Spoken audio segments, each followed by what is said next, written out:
भगवान श्री राम जी महाराज का प्रागट्य होता है माता कौशल्या जी के गर्भ से।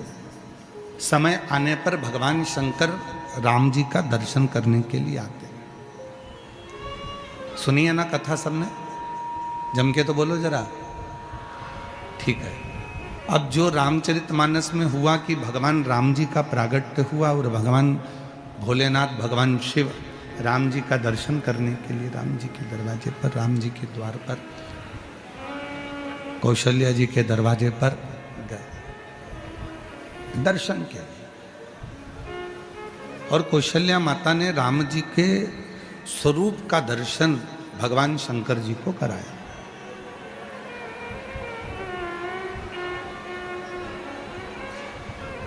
पीछे की आवाज खोलिए, पंडालों के पीछे की आवाजें खोल दो, सारे पंडालों की भाई।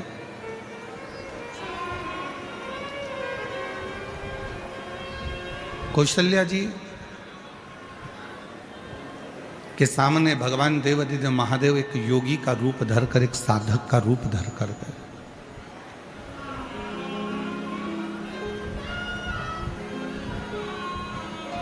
वो कहते हैं ना, रघुनंदन के दर्शन को आए हैं त्रिपुरारी, मस्तक पर गंगा सोहे है, हाथ में डमरू धारी। रघुनंदन के दर्शन को आए हैं त्रिपुरारी, मस्तक पर गंगा सोहे, हाथ में डमरू अलख जगाए, आवाज लगाए, रघुनाथ का दर्शन करवा दो।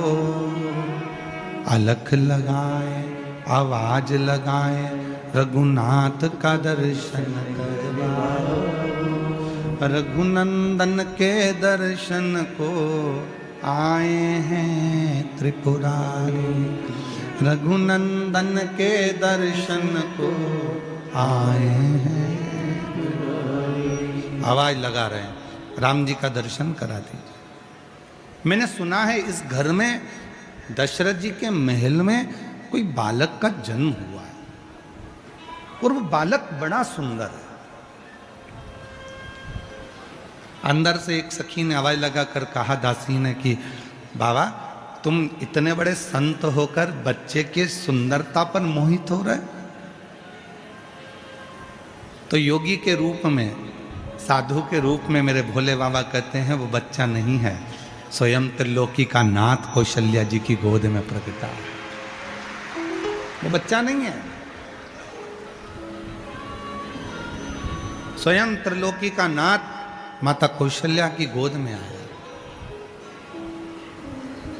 रघुनंदन के दर्शन को आए हैं त्रिपुरारी, रघुनंदन के दर्शन आए हैं त्रिपुरारी। ये कोई साधारण सा बालक नहीं है जिसका मैं दर्शन मांग रहा हूं।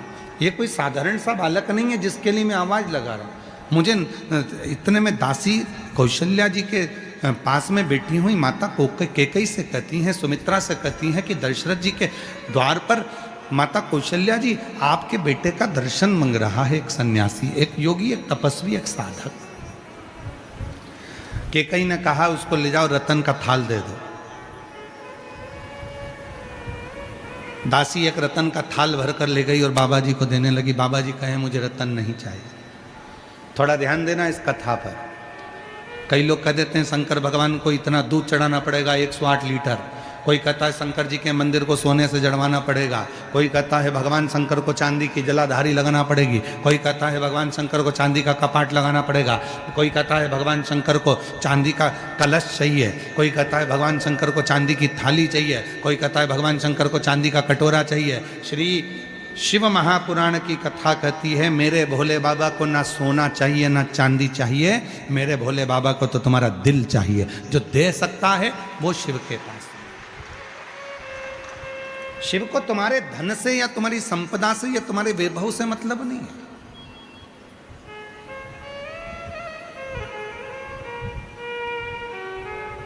भगवान शंकर को तुम्हारे धन या दौलत से मतलब नहीं है। भगवान शंकर को तुम्हारे संपदा से मतलब नहीं है।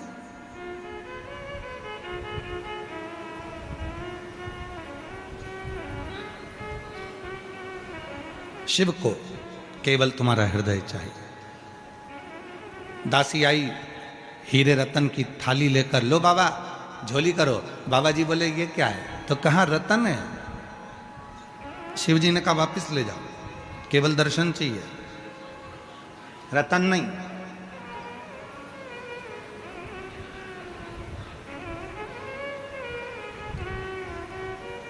रतन से दर्शन नहीं हो सकते। वो था त्रेता युग जिसमें रतन से दर्शन नहीं होते थे, और आज है कलयुग जिसमें बिना दौलत के तो मंदिर में भी जल्दी दर्शन नहीं होते। पैसा दोगे तो बैठ पाओगे, पैसा दोगे तो बैठोगे, धन है तो बैठो, पैसा है तो बैठो, नहीं तो चलो यहां से। मतलब तुम्हारी कीमत नहीं है, याद रख लेना, तुम्हारी बिल्कुल कीमत नहीं है, तुम्हारे पैसे की कीमत है। जेब अगर गर्म है तो होटल का रूम तुम्हारा है, जेब अगर गर्म है तो ट्रेन की सीट तुम्हारी है, जेब अगर गर्म है तो फ्लाइट की सीट तुम्हारी है। और अगर जेब में माल नहीं है तो तुम भले दुनिया में घूमते रहो, कुछ भी तुम्हारा नहीं, कुछ भी तुम्हारा नहीं।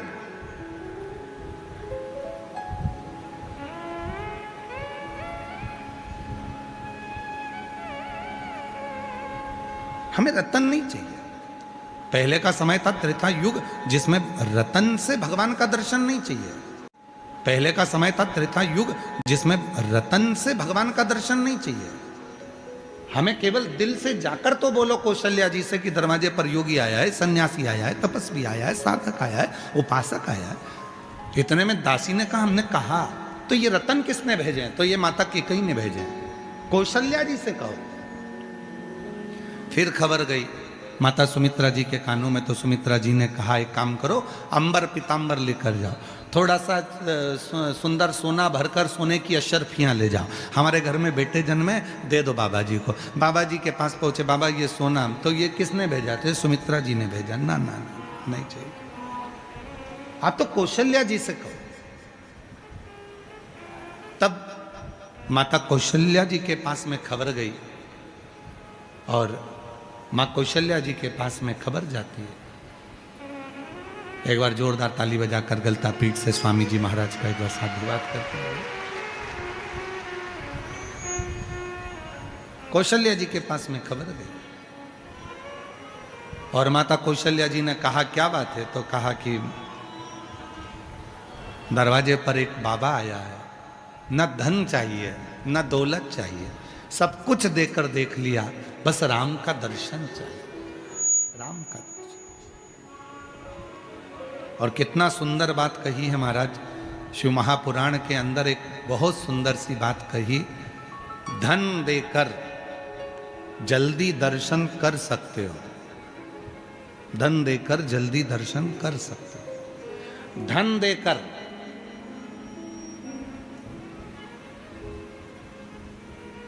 तुम वीआईपी ट्रीटमेंट प्राप्त कर सकते हो, पर धन देकर उस परमात्मा को अपना नहीं बना सकते। धन देकर परमात्मा। हम मुख्य यजमान श्री घनश्याम रावत जी को, श्री राकेश जी रावत जी को, इनको बार बार हम धन्यवाद दे रहे हैं, बार बार। साधुता रावत जी, आपको भले मुख्य यजमान का पद आपने ग्रहण करा है, पर आप भूमि पर बैठकर जो कथा सुन रहे हो, उसके लिए हमारी ओर से आपको साधुता है, बहुत साधुता है। ये शिव महापुराण की कथा में आप कभी बन सके, अगर कैमरे वाले अगर आपको दिखाएंगे तो हम प्रयास करेंगे, जिस समय पर हम श्री शिवाय नमस्तुभ्यम 5 बार बोलते हैं और मौन होते हैं, कई माताएं, कई जीजियां, कई जीजा अपनी अपनी कुर्सियां छोड़ देते हैं और नीचे बैठकर उस स्तुति को गाते हैं। उस स्तुति को बोलने के लिए लोग अपनी कुर्सी सिंहासन छोड़कर जमीन पर बैठ जाते हैं, बाबा को प्रार्थना करो। और यही होना चाहिए, यही श्रेष्ठ है। धन से मंदिर में जल्दी दर्शन हो सकते हैं, धन से वीआईपी ट्रीटमेंट मिल सकता है, धन से कोई बीमार हो गया तो धन से उसको हॉस्पिटल में अच्छा पलंग भी मिल जाएगा, धन से एम्बुलेंस भी आ जाएगी, धन से वेंटिलेटर भी मिल जाएगा, पर धन से श्वास नहीं मिल पाएगी। उसी तरह धन से परमात्मा नहीं मिल पाएगा। पैसा लगा सकते हो आप दवाई में, पैसा लगा सकते हो आप अच्छे हॉस्पिटल में, पैसा लगा सकते हो आप अच्छी गाड़ी में, पैसा लगा सकते हो एम्बुलेंस में, पैसा लगा सकते हो वेंटिलेटर पर, पैसा लगा सकते हो पलंग पर। कोरोना काल में आप सबने देखा होगा, कोरोना में लोगों के पास धन था पर श्वास के लिए हाथ जोड़ रहे थे कि थोड़ा सा जिया दो डॉक्टर साहब, कोई ऐसी दवाई, कोई ऐसा इंजेक्शन लगा दो, मेरा पति, मेरा भाई, मेरा बेटा, मेरा बाप, मेरी पत्नी, मेरी माँ, मेरी बहन जीवित हो जाए, कुछ कर दो। श्वास के लिए तड़प रहे थे, ऑक्सीजन ही नहीं मिल रही थी, वेंटिलेटर था फिर भी प्राण जा रहे थे, श्वास समाप्त हो रही थी, छूट रही थी। धन था, पलंग मिल गया, धन था, वेंटिलेटर मिल गया, धन था, एम्बुलेंस मिल गई, धन था, अच्छा हॉस्पिटल मिल गया, पर धन से श्वास नहीं खरीदी जा सकती। श्वास तो उस परमात्मा को, जब आप एक लोटा जल चढ़ाते हो, परमात्मा तुम्हारे कदम को, तुम्हारे घर से मंदिर तक जो तुम रोज कदम चलकर जाते हो, वो कदम मेरे शिव के खाते में लिखा जाता है और उतनी श्वास तुम्हारी आखिरी में बढ़ाई जाती है, वो श्वास बढ़ाई जाती है। इसीलिए तो कहते हैं अंत समय प्रभु आना पड़ेगा, वचन दिया तो निभाना पड़ेगा। अंत समय प्रभु आना पड़ेगा, वचन दिया तो निभाना पड़ेगा। आए ना आए प्रभु कुटुंब कबीरा, अंत समय प्रभु आना पड़ेगा, वचन दिया तो निभाना पड़ेगा। अंत समय प्रभु आना पड़ेगा, वचन दिया तो निभाना पड़ेगा। अंतिम बिंदु में जब कोई नहीं आएगा, तब तुम्हारा चढ़ाया गया एक लोटा जल तुम्हारे सामने आएगा। एक महिला बैठी है, 8 साल तक उसने डॉक्टरों का इलाज करवाया, मेरे घर बच्चा हो जाए। 8 साल के बाद फिर 8 साल तक इलाज करवाया, किसी किसी जगह पर जा जाकर झोलियां भरवाई, गोदी भरवाई कि बच्चा हो जाए, संतान।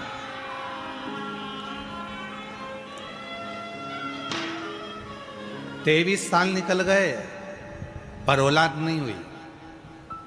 डॉक्टरों ने कह दिया कि अब तो रजोधर्म भी चला गया, अब तुम रजस्वला नहीं हो सकती, अब बच्चे होने की चांस पूरे खत्म हो चुके हैं, शादी के 23 साल हो चुके हैं, अब तुम्हारे संतान का सुख नहीं है। सब तरह से मना कर दिया। एक दिन किसी दुकान पर जा रही थी और दुकान पर टीवी में कथा चल रही थी, सामान लेते लेते खड़ी हो गई और खड़ी होकर उसने 2 मिनट की कथा सुनकर पूछा दुकान वाले से, ये कौन सा महाराज? कहा ये वो सीहोर वाला है, शिव पुराण करता है, इससे कोई फायदा होता है क्या? हाँ, थोड़ी देर खड़ी रहो। उसने खड़े होकर सुना। एक महिला का पत्र था जिसको 17 साल बाद औलाद हुई थी। उसने मन में सोच लिया इसकी कथा सुनूंगी। घर गई, मोबाइल पे सर्च करा, कथा सुनना प्रारंभ करा। कथा सुनने के बाद उसने सुना कि सीहोर कुबरेश्वर धाम जाऊंगी वहाँ कंकर शंकर की पूजन करूँगी, वहाँ का कंकर लेकर आऊँगी, रुद्राक्ष लाऊंगी, सफ़ेद आंकड़े की जड़ बांधूंगी। और 23 साल के बाद पहली बार घर से निकलकर सीहोर गई अपने पति के साथ, वहाँ पूजन करी, कंकर लाई और वहाँ से आने के बाद 3 महीने के बाद गर्भ ठहर गया और 23 साल के बाद संतान की प्राप्ति। वो बैठी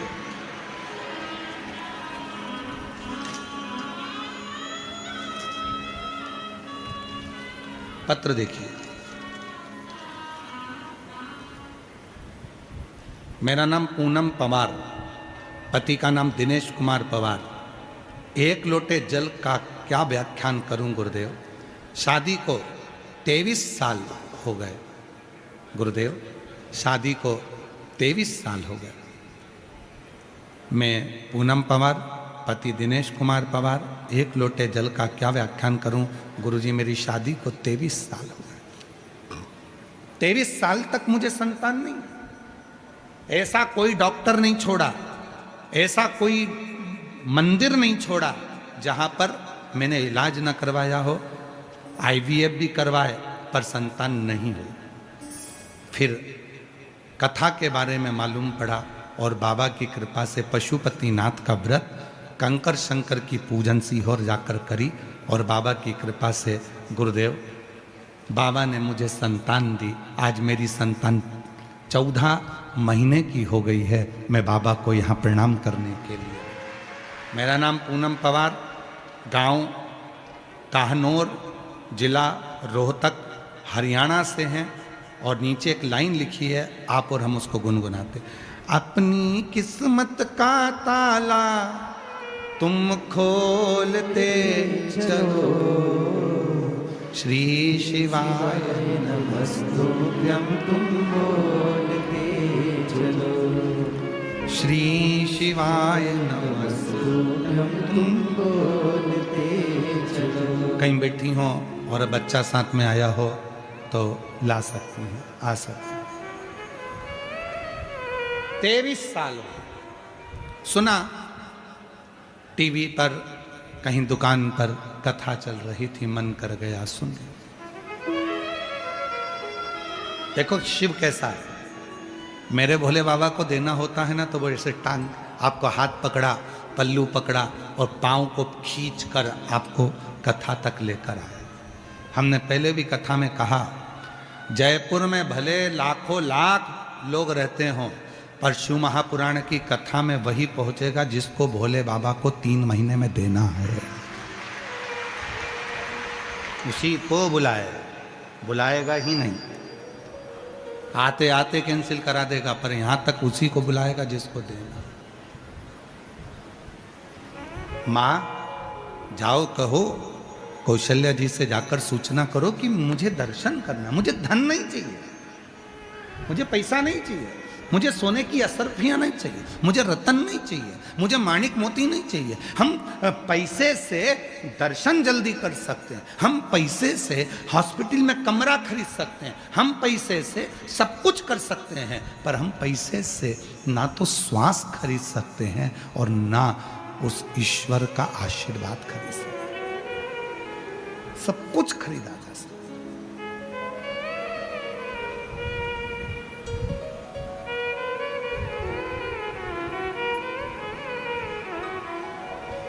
ईश्वर की कृपा करुणा उसको खरीदा नहीं जा सकता।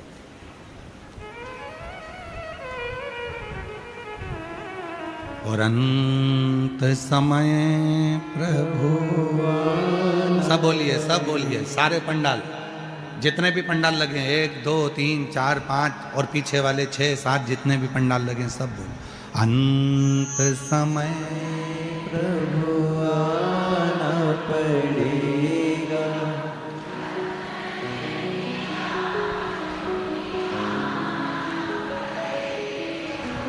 आए ना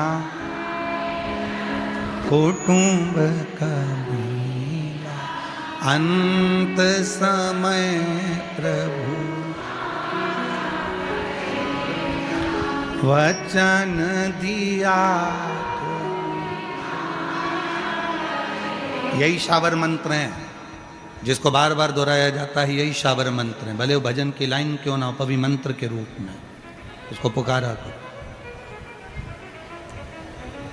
आओ, मुझे रत्न नहीं, मुझे माणिक नहीं, मुझे सोना नहीं, मुझे चांदी नहीं, मुझे हीरा पन्ना नहीं, मुझे राम का दर्शन करो। ठीक है, कौशल्या जी के पास सूचना गई, माता कौशल्या जी ने राम जी का दर्शन कराया, शिव जी को दर्शन कराया।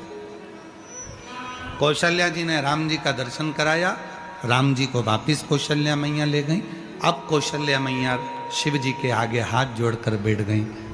बहुत सावधानी की कथा है आज की, थोड़ा ध्यान लगा कर सुनना। हो सकता है इस कथा से कई लोगों को हो सकता है कि थोड़ा बुरा भी लग जाए, पर कहने में पीछे नहीं हटेंगे। ध्यान देना, शिव जी के सामने कौशल्या मैया हाथ जोड़कर बैठकर कहती हैं, मेरे बच्चे का भाग्य बता दो, उसका किस्मत कैसी है। मेरे बेटे का भाग्य बता दो कि उसकी किस्मत कैसी है।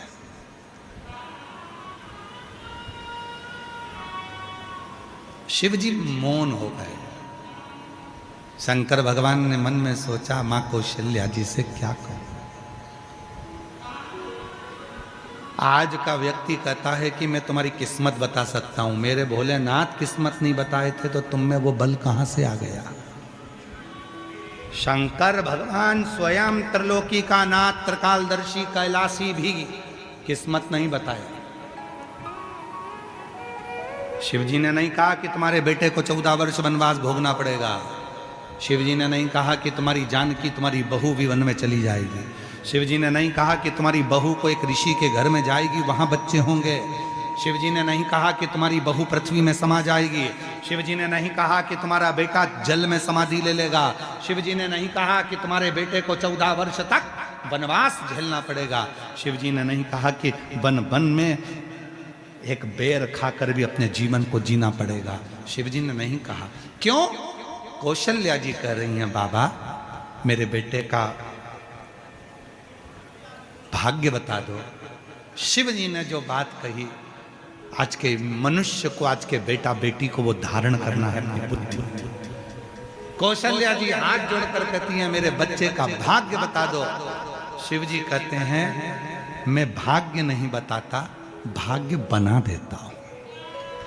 भाग्य नहीं बता, भाग्य बना देते हो? हाँ, तो मुझे क्या करना पड़ेगा? शंकर भगवान ने कहा, सुनो कौशल्या मां, तुम्हारे बेटे से इतना जरूर कहना कि रोज प्रतिदिन एक पार्थिव लिंग का निर्माण करना और पूजन करना।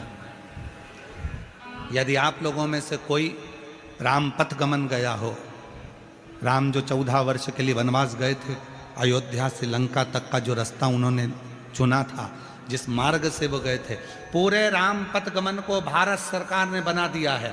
भारत सरकार ने जो राम पथगमन बनाया है, उस राम पथगमन पर एक बार गाड़ी लेकर जाना, जहां जहां राम रुके थे उस स्थान पर रुकना। वहां राम जी के मंदिर कम मिलेंगे और शिव जी के मंदिर ज्यादा मिलेंगे, क्योंकि राम जी जहां रुकते थे वहां जो एक शिवलिंग की स्थापना करते थे। राम जी जहां रुकते थे वहां शंकर के शिवलिंग की पूजन करते थे। राम जी जहां रुकते थे वहां पार्थिव लिंग का निर्माण करते थे, पूजन करते थे। तो माता कौशल्या जी से कहा, अगर तुम्हारे पुत्र को एक चीज कहना कि राम बस इतना करना कि शिवलिंग की पूजन जारी रखना, तो जीवन में कितना भी दुख आएगा, कितनी भी तकलीफ आएगी, कितना भी कष्ट आएगा, सब धीरे धीरे धीरे समाप्त होगा और तुझे बल मिलता रहेगा, तुझे बल मिलेगा।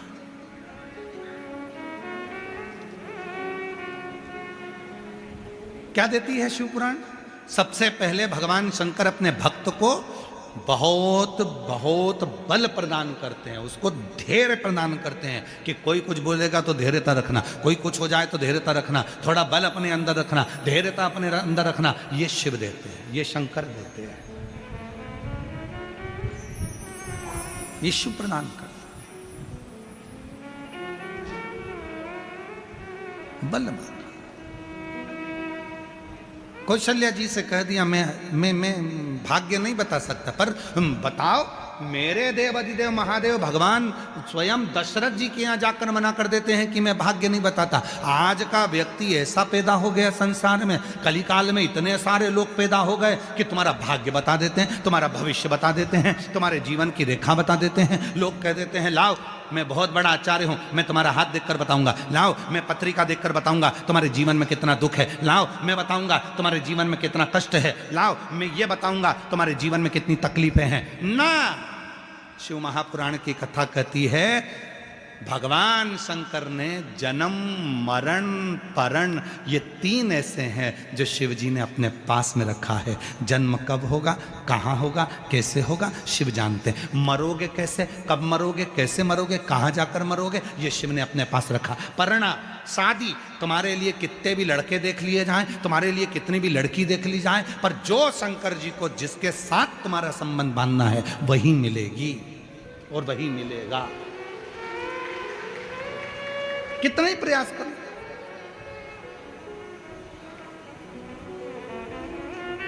अब ये माने लिखा कि 23 साल तक ऐसा कोई डॉक्टर नहीं छोड़ा मैंने जो जिसके पास इलाज ना करवाया, ऐसा कोई मंदिर नहीं छोड़ा जहां मैंने गोदी ना भरवाई। 23 साल के बाद योग लगा कि संतान का सुख मिल गया। अर्थात जब उसको देना है, कहां देना है, कब देना है, कैसे देना है। एक पत्र है और अच्छा, देखिए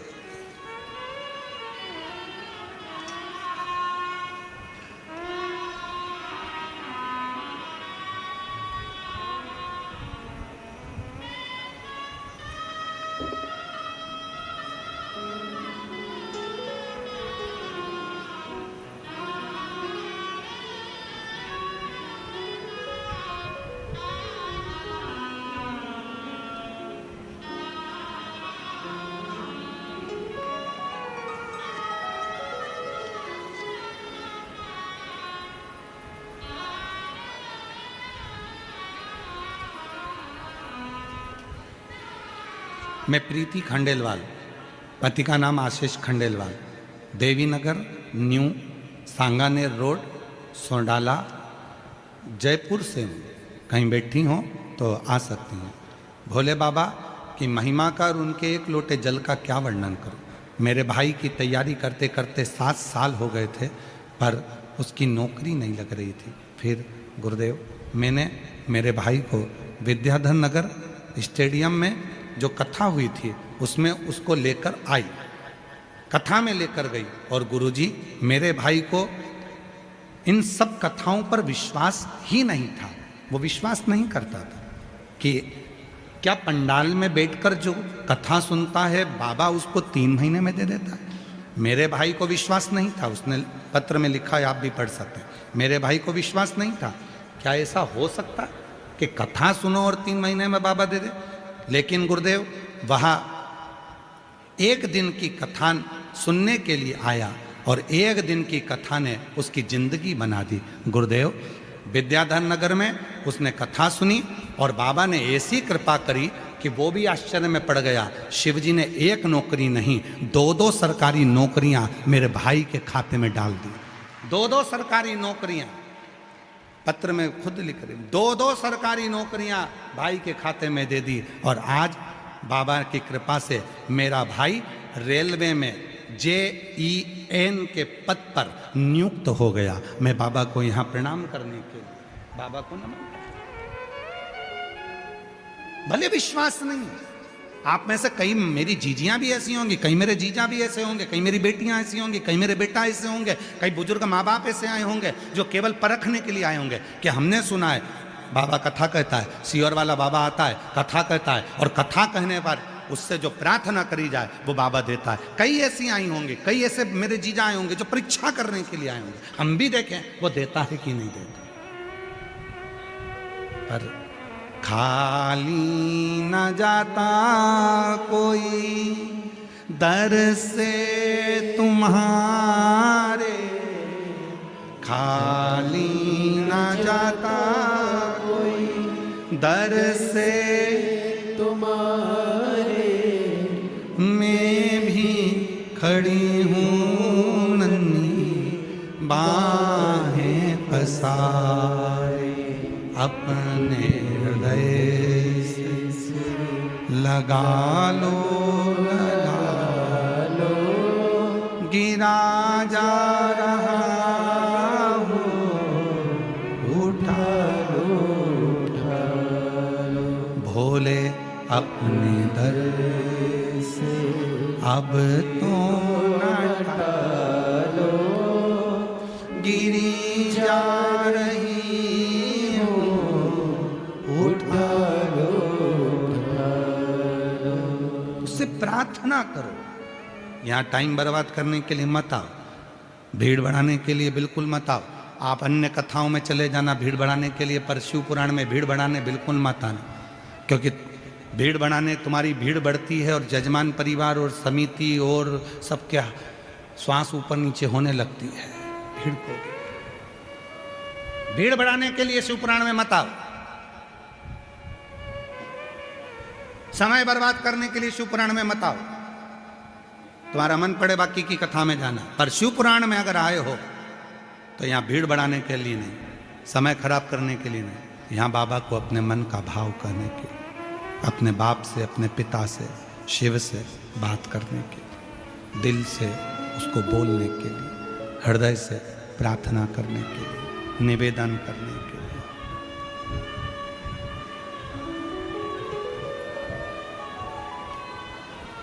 अपने दिल की बात उसको कहने के लिए। मेरी जीजियों,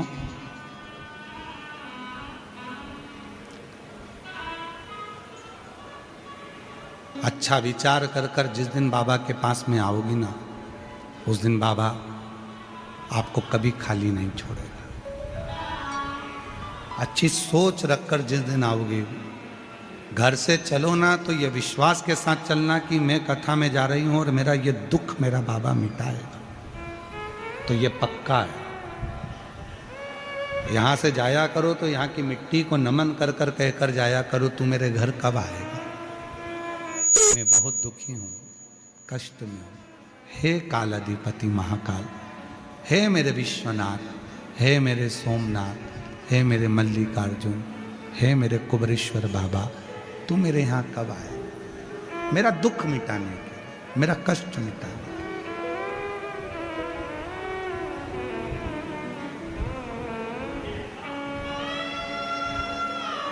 तू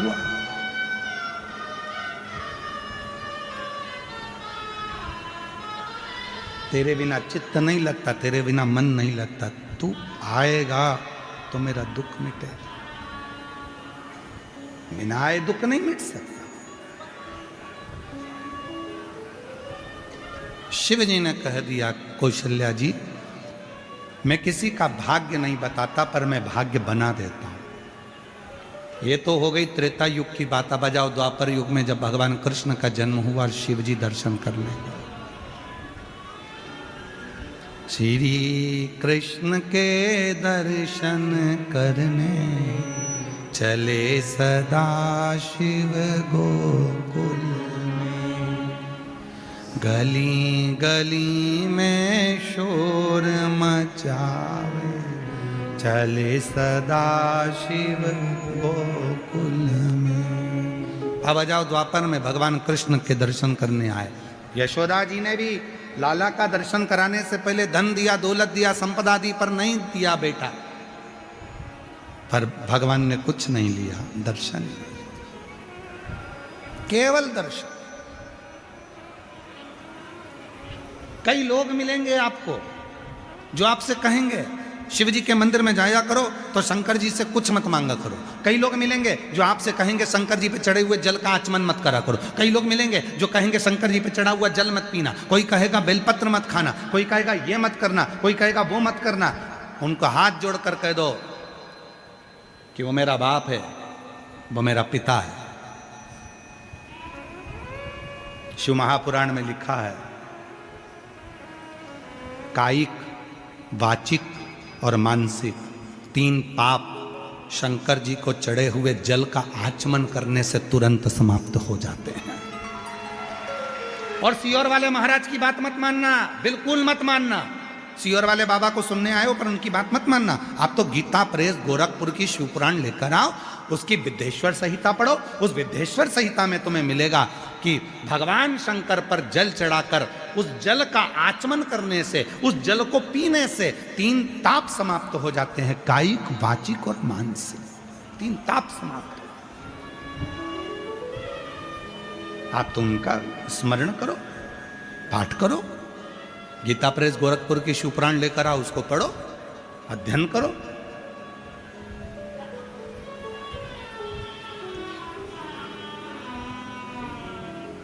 जरूरी नहीं है कि तुम हमारी बात मानो, बिल्कुल मत मानो।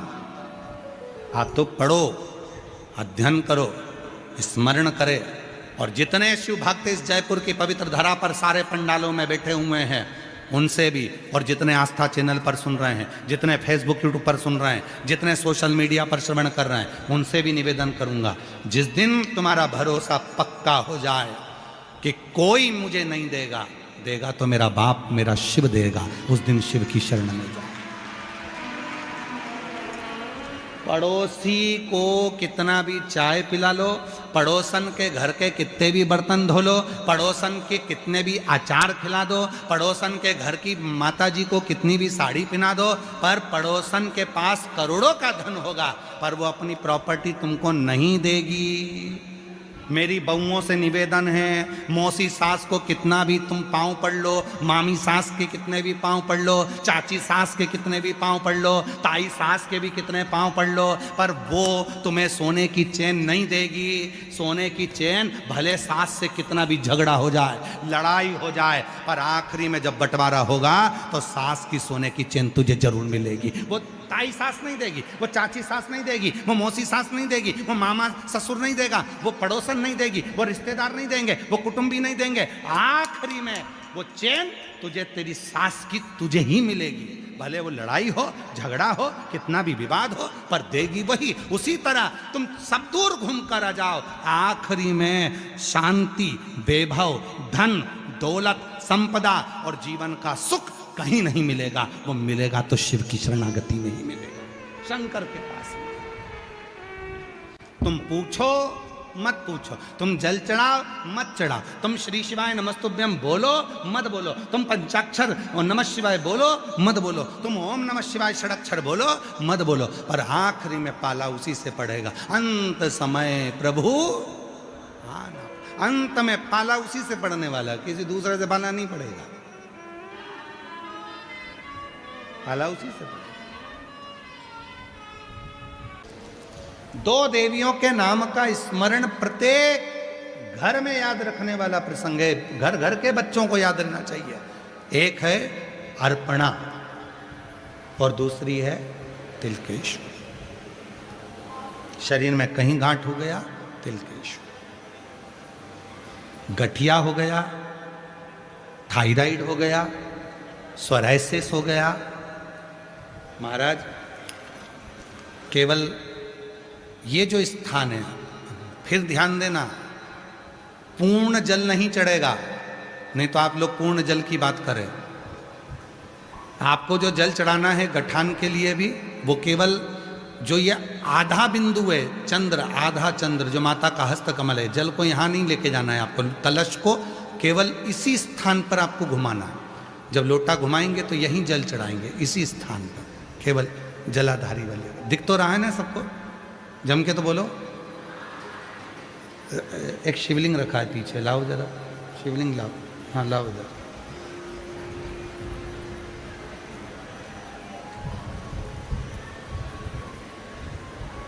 ये स्थान देखिए, ठीक है, अब आप लोगों को समझ में आ जाएगा, ठीक है।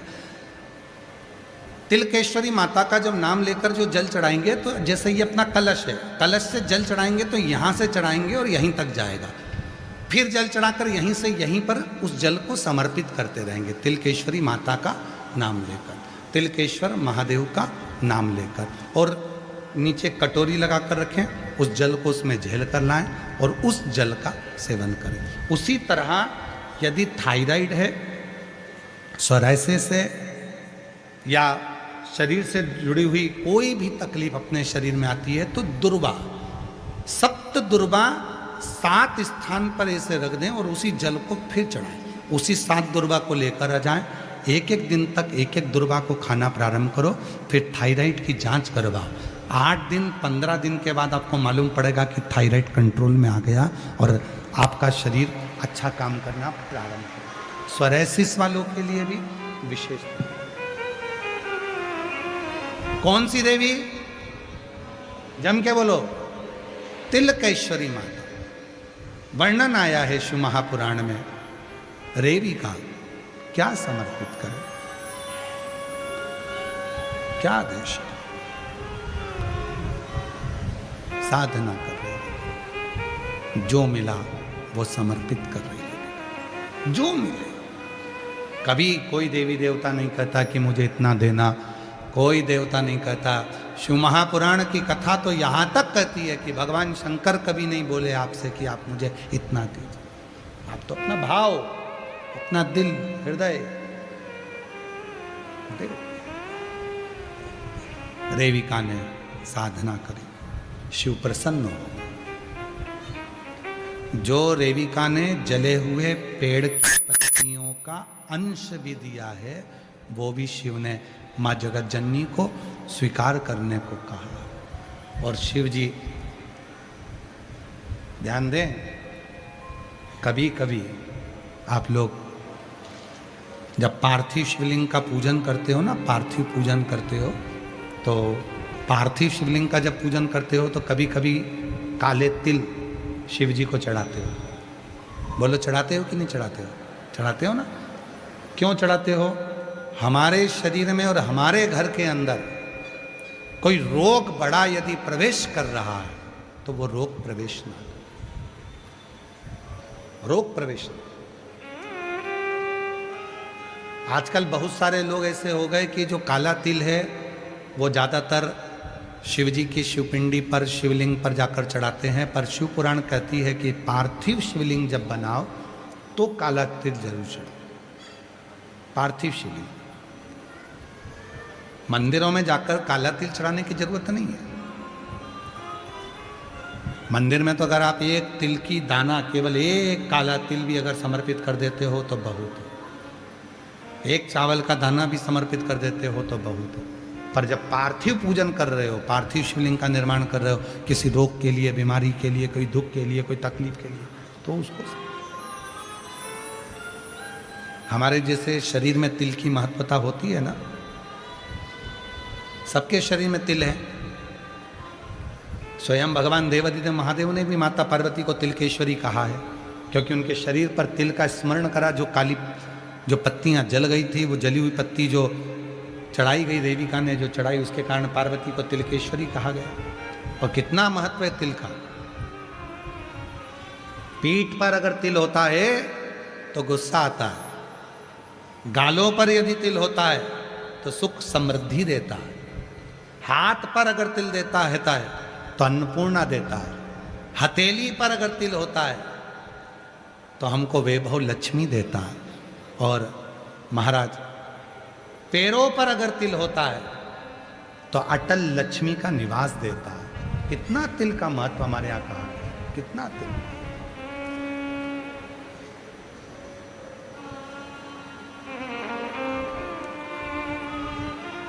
मस्तिष्क पर, ये कान से लेकर नासिका के ऊपर के भाग में कहीं पर भी यदि तिल होता है तो उस व्यक्ति को बहुत सहन करना पड़ता है, बहुत कुछ, अच्छी और बुरी बातें दोनों सहना पड़े, बहुत कुछ सहना पड़े। तिलकेश्वरी माता का स्मरण शिव महापुराण की कथा वर्णन करती है। शिव जी स्वयं आनंद के साथ अर्पण और तिलकेश्वरी का स्मरण करा। शिव केवल एक भक्ति के बल पर, जैसे रेविका ने भगवान शंकर को प्राप्त करा, उसमें क्या दिया भगवान को, क्या प्रदान करा? कुछ भी नहीं। क्या भगवान को देती है रेविका? कुछ नहीं। क्या माँ जगत जननी को देती है रेविका? कुछ नहीं, केवल एक जली हुई पत्ती का भाव। वही,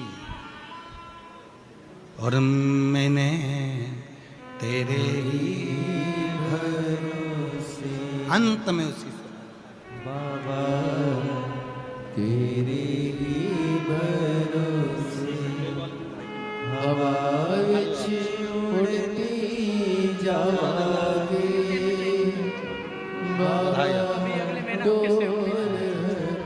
आप ही के भाई का नौकरी लगा है, अभी उदयपुर ट्रेनिंग में है। एक बार जोरदार ताली बजाओ प्रीति खंडेल। अच्छा, आशीर्वाद दे दो, मैं अच्छा भी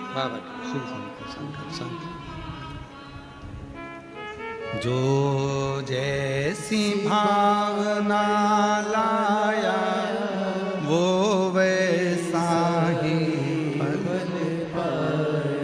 नहीं, खाली उसे लौटाया वो मन ही मन हर्ष, और कर दिया माला माल काशी वाले, लुटा दिया भंडार काशी वाले। उस पे आश्रित हो, आश्रित। आप तो राजस्थान के हो, मेवाड़ के राजा बप्पा रावल जी,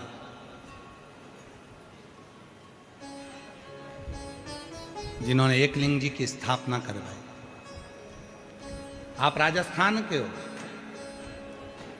उदयपुर से 22 किलोमीटर की दूरी पर भगवान श्री एकलिंग जी का मंदिर है। गए हो कभी कि नहीं गए? गए हो सब? मेवाड़ के राजा बप्पा राव जी।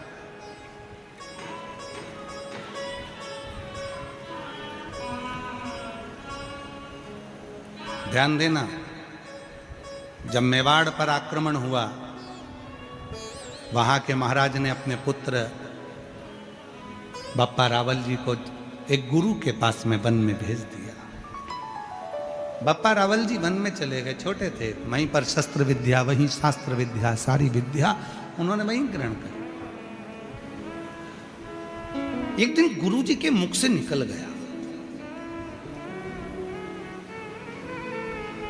वीरों की भूमि है राजस्थान,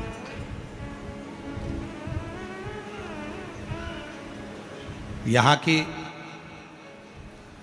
भूमि का जल ही ऐसा है कि यहां का बच्चा हो चाहे बूढ़ा हो, वो वीरों की ही मौत मरता है।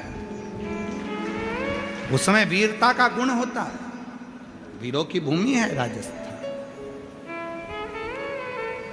बप्पा रावल जी छोटी सी अवस्था थी, 7-9 वर्ष की, और रावल जी, बप्पा रावल ने वन में अपने गुरु के मुख से सुन लिया। गुरु जी बोले कि जब व्यक्ति बहुत संघर्ष करता है और उसको कोई लक्ष्य नहीं मिलता, तब वो शिव की शरणागति ग्रहण करे। ये बप्पा रावल जी ने अपने गुरु के मुख से सुन लिया, शिव की शरणागति ग्रहण करे।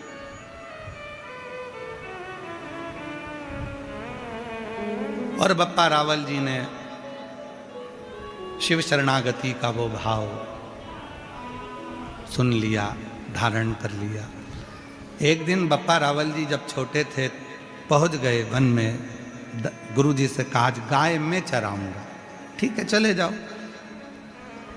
बप्पा रावल जी गाय चराने के लिए गए, शिव की साधना में ऐसे डूब गए कि उनके गुरु उनको ढूंढने के लिए निकले। गुरु ढूंढ, और गुरु जी ने उनको ढूंढा। बप्पा रावल जी तो तप में लीन थे। शिव पुराण में हम वर्णन करें बप्पा रावल जी का चरित्र, तो शिव के भक्त के रूप में उनका चरित्र का वर्णन करूं। बप्पा रावल जी जब शिव से साधना करते थे तो शिव उनके सामने आकर बात करते थे। मेवाड़ के वो राजा, एक दिन शिव जी ने कहा बप्पा रावल से, ये पूरा मेवाड़ मैं तुम्हें देता हूं। बप्पा रावल जी ने कहा दुश्मनों ने आक्रमण कर कर अपना बना रखा है, कैसे मिलेगा? बप्पा रावल जी से शिव जी कहते हैं तो तलवार उठा, तलवार तेरे हाथ में होगी, बल शिव का होगा, और याद रखना हारने नहीं दूंगा। पूरी दुनिया का एक राजा बप्पा रावल जी एक ऐसे थे जिन्होंने अपनी लाइफ में, अपनी जिंदगी में कोई युद्ध नहीं हारा था और धर्म के लिए आगे बढ़कर लड़ते थे। केवल एक केवल एक भारत की भूमि के एक मेवाड़ के राजा बप्पा रावल जी एक ऐसे थे जो किसी युद्ध को नहीं हारे, सब युद्ध जीता।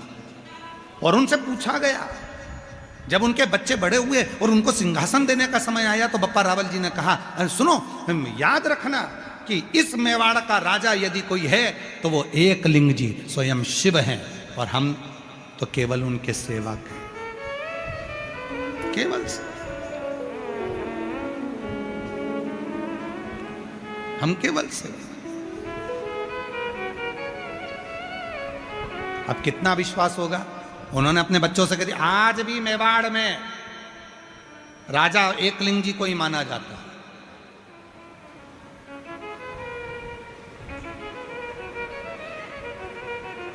कितने भक्त होंगे बप्पा रावल जी, जिस समय पर प्राण छोड़ने का समय आया तो शिव की साधना करते करते शिव में ही समा गए। शंकर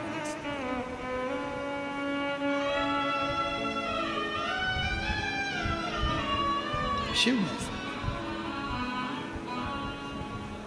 फूलों की कलियों में, काशी की गलियों में, फूलों की कलियों में, काशी की गलियों में, तेरे बिना कुछ कहीं ना,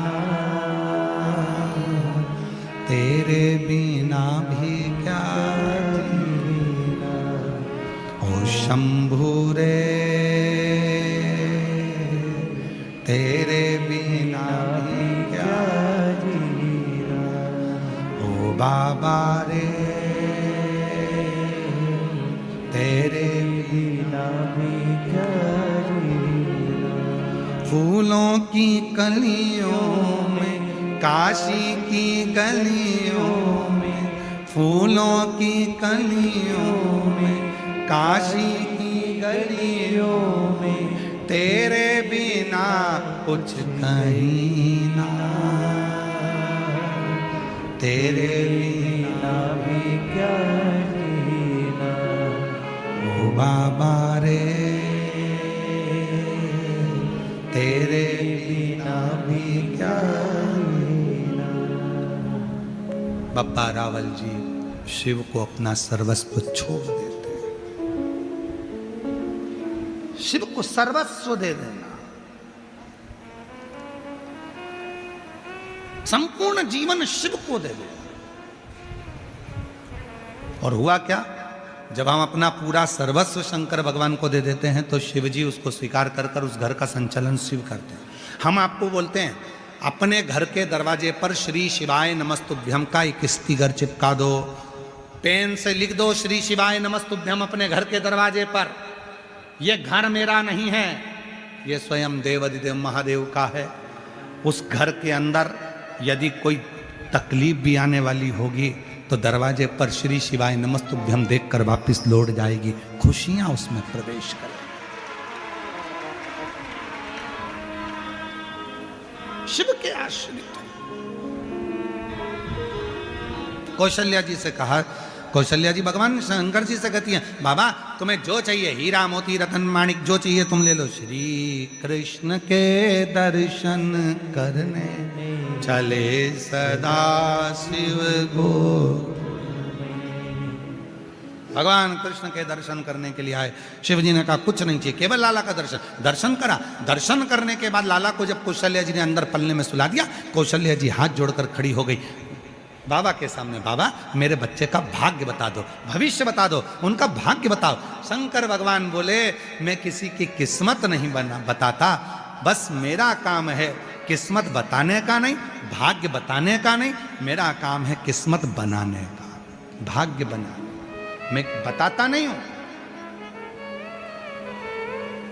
कई लोग हमारे पास भी आते हैं, हमसे भी कहते हैं, क्यों बाबा जी तुम इतनी कथा कहते हो, तुम इतने उपाय बताते हो, लोगों का इतना फायदा होता है, क्या तुम किसी का हमारे बेटे का भाग्य बता दोगे, हमारे बच्चे की किस्मत? अरे बाबा हमारे अपनी किस्मत हमें नहीं मालूम तो हम तुम्हारी क्या खाक बताएंगे?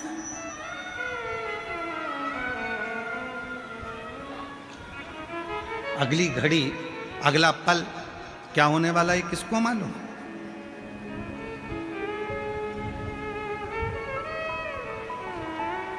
नहीं मालूम। हाँ, इतना जरूर है, हम किस्मत नहीं बता सकते, पर इतना जरूर है, शिव महापुराण की कथा जो दिल से सुनता है, शंकर को एक लोटा जल चढ़ाता है, श्री शिवाय नमस्तुभ्यम जो गुनगुनाता है, उसकी किस्मत मेरा भोले बाबा जरूर बना देता है। उसका एक पत्र है, अच्छा है, पत्र देखिए बड़ा सुंदर है।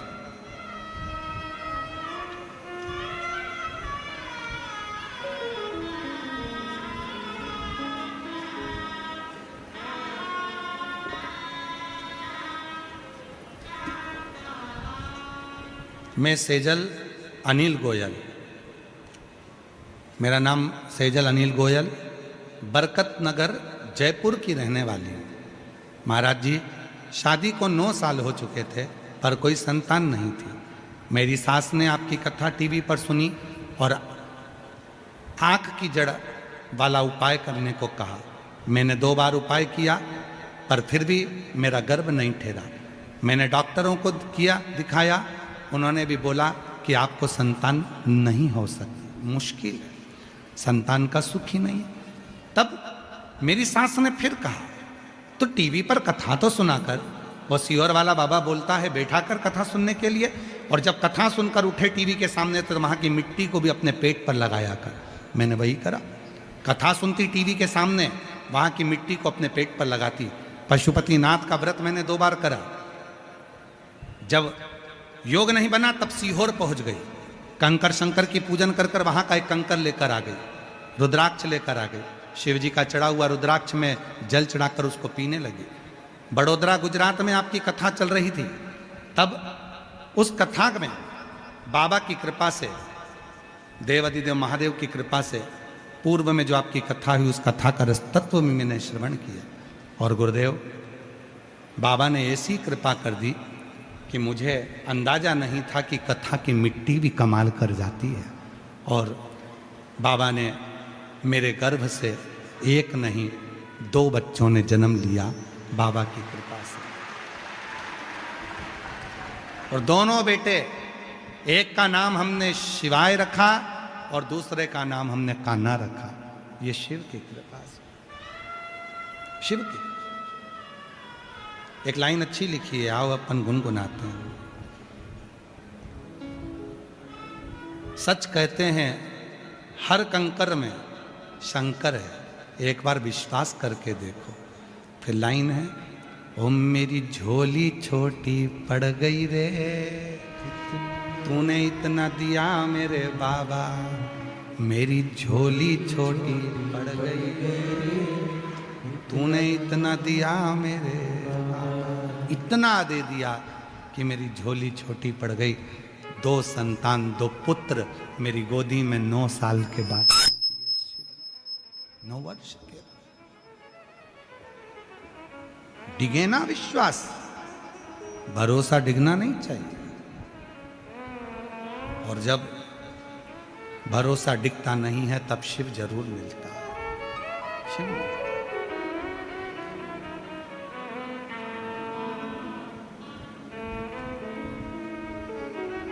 हम बाबा भाग्य बताएंगे? नहीं, नहीं। जिसने अभिमान को छोड़ दिया शिव उसका हो गया। अभिमान है तो शिव अपने पास नहीं रखेंगे। माता सती दक्ष प्रजापति के घर में जब 60 कन्याओं का जन्म हो गया, दक्ष प्रजापति के घर में जब बेटियों का जन्म हो गया, जन्म होने के बाद भी दक्ष प्रजापति माँ दुर्गा भवानी से, शेरावाली से, माँ जगत जननी से, माँ दुर्गा भवानी से, माँ आद्य शक्ति से तप कर कर साधना कर कर वर मांगते हैं। तो माँ आद्य शक्ति दुर्गा ने पूछा, बता दक्ष प्रजापति तुझे क्या चाहिए? दक्ष प्रजापति कहते हैं कि मेरे घर में एक बेटी का और जन्म हो जाए, और वो बेटी कोई दूसरी नहीं चाहिए। दक्ष प्रजापति कहते तुम मेरे घर में बेटी बनकर आओ, तुम मेरे घर में बेटी बनकर आओ। माँ जगत जननी दुर्गा भवानी ने हंसा मुस्कुराई मां आद्य शक्ति और हंसकर बोली, रे दक्ष प्रजापति, मैं तेरे घर में बेटी बनकर आ भी जाऊंगी तो तू मुझे समझ नहीं सकता है, तू मुझे समझेगा नहीं, तू मुझे जानेगा नहीं। क्यों? क्योंकि मैं जिस जगह पर अहंकार रहता है वहां टिकती नहीं हूं और अहंकार के बस होकर मैं रह नहीं सकती। शिव को अभी अभिमान पसंद नहीं है और मुझे भी अभिमान पसंद नहीं है, मैं नहीं रह सकती। नहीं नहीं मां, आप आओ मेरे घर में।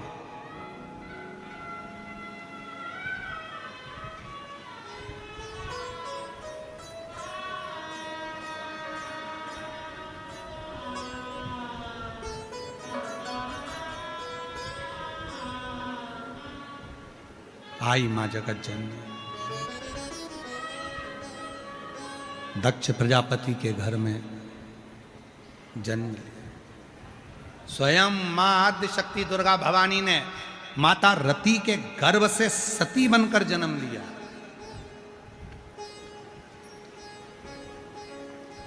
माता प्रसूति के गर्भ से स्वयं सती बनकर जन्म लिया और मां प्रसूति के गर्भ से जब सती बनकर जन्म लिया, ये कोई साधारण नहीं है। माता प्रसूति स्वयं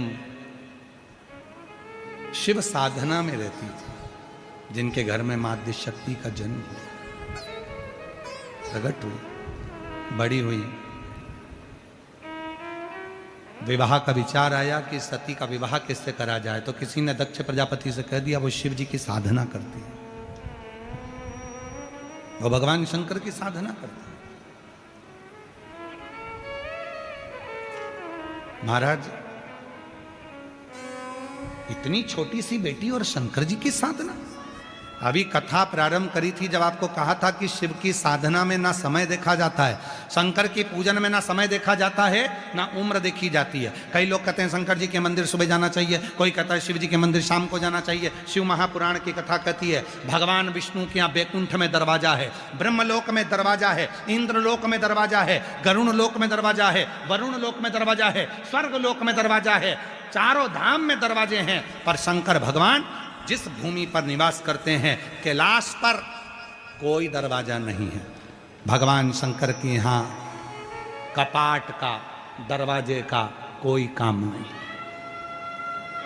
शिव जी के यहाँ दरवाजे का काम नहीं है, शंकर भगवान के दरवाजा नहीं है। क्यों? किसी ने पूछा, दो जगह पर दरवाजा नहीं होता, एक मेरी माँ जगत जननी दुर्गा के यहाँ, एक मेरी माँ आद्य शक्ति के यहाँ और एक शिव के यहाँ। तो किसी ने पूछा कि तुम्हारे यहाँ दरवाजा नहीं है, शंकर जी के यहाँ दरवाजा नहीं है, माँ अंबा के यहाँ दरवाजा नहीं है, जगत जननी दुर्गा के यहाँ दरवाजा नहीं। संपूर्ण संसार में, संपूर्ण जगत में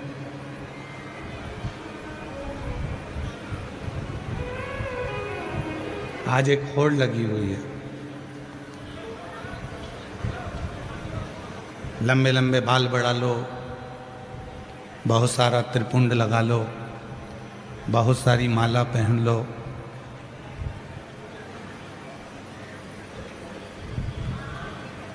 आज के समय में एक होड़ लगी है।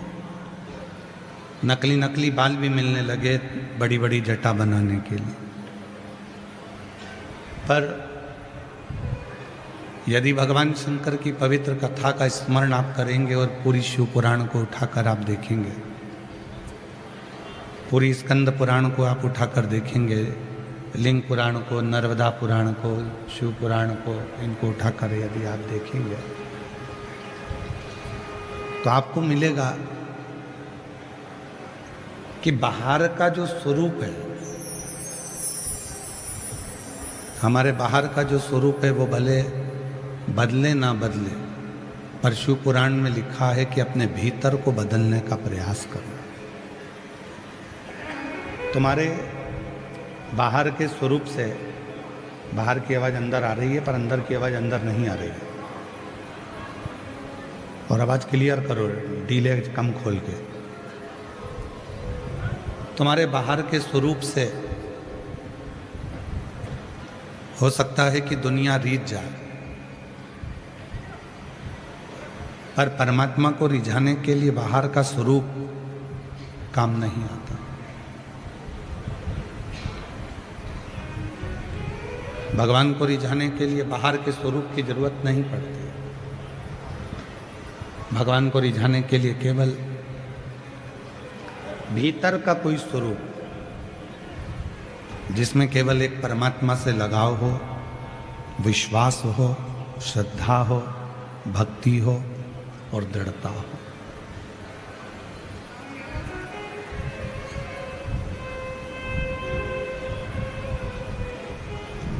आज व्यक्ति के भीतर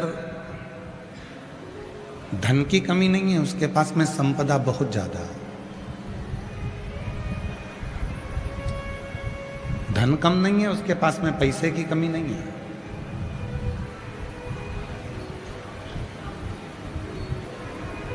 उसके पास में यदि कमी है, आवाज बढ़ा उधर की पीछे के, सबसे पहला डूम और डूम के पीछे का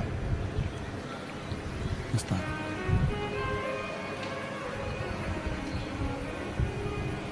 आज के व्यक्ति के पास में धन की कोई कमी नहीं है, संपदा की कोई कमी नहीं है, पर उसके पास यदि कमी है तो मन की शांति की कमी,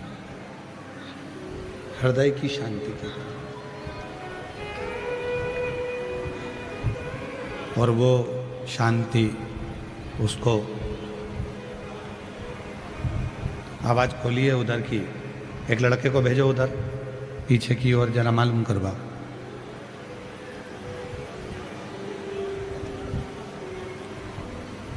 धन तो ढेरों है, संपदा ढेरों है, वैभव ढेरों है, फैक्ट्रियां ढेरों है, संपदा भरी पड़ी हुई है, पर मन की शांति नहीं है। और शिव महापुराण की कथा क्या कहती है? शिव पुराण की कथा कहती है कि कितना भी कमाना, कितना भी वैभव कमाना, कितना भी धन कमाना, पर थोड़ी देर अपनी अर्धांगिनी के साथ बैठकर, अपने बच्चों के साथ बैठकर, अपने माता पिता के साथ बैठकर, अपने परिवार के साथ बैठकर 2 क्षण भगवान शिव की अविरल भक्ति को धारण करना।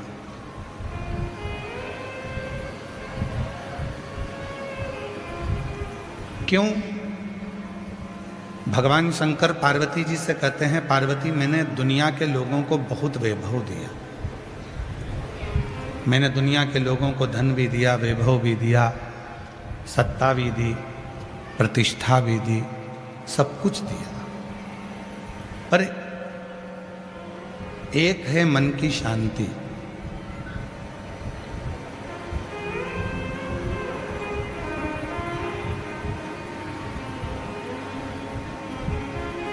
एक है मन की शांति। शिव जी कहते हैं वो मन की शांति को मैंने अपने पास में रखा, और जो मेरे पास में आता है, जो कुछ देर मेरे पास आकर बैठता है, शिव कहते हैं उसको मैं हृदय की शांति प्रदान कर देता हूँ। हृदय की शांति, आत्म शांति उसको दे।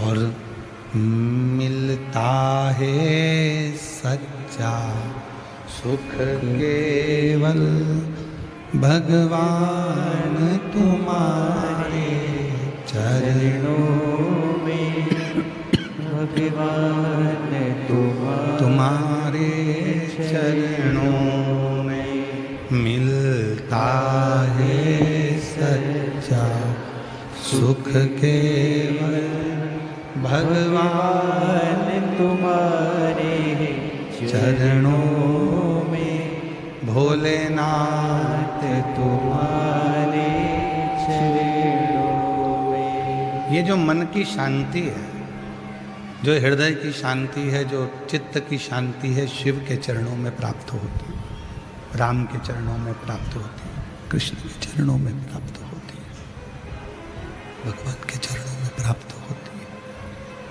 ये जो मन की शांति है, ये भगवान के चरणों में मिल जाती है। शांति को पाने के लिए आपको बहुत दूर जाना नहीं है।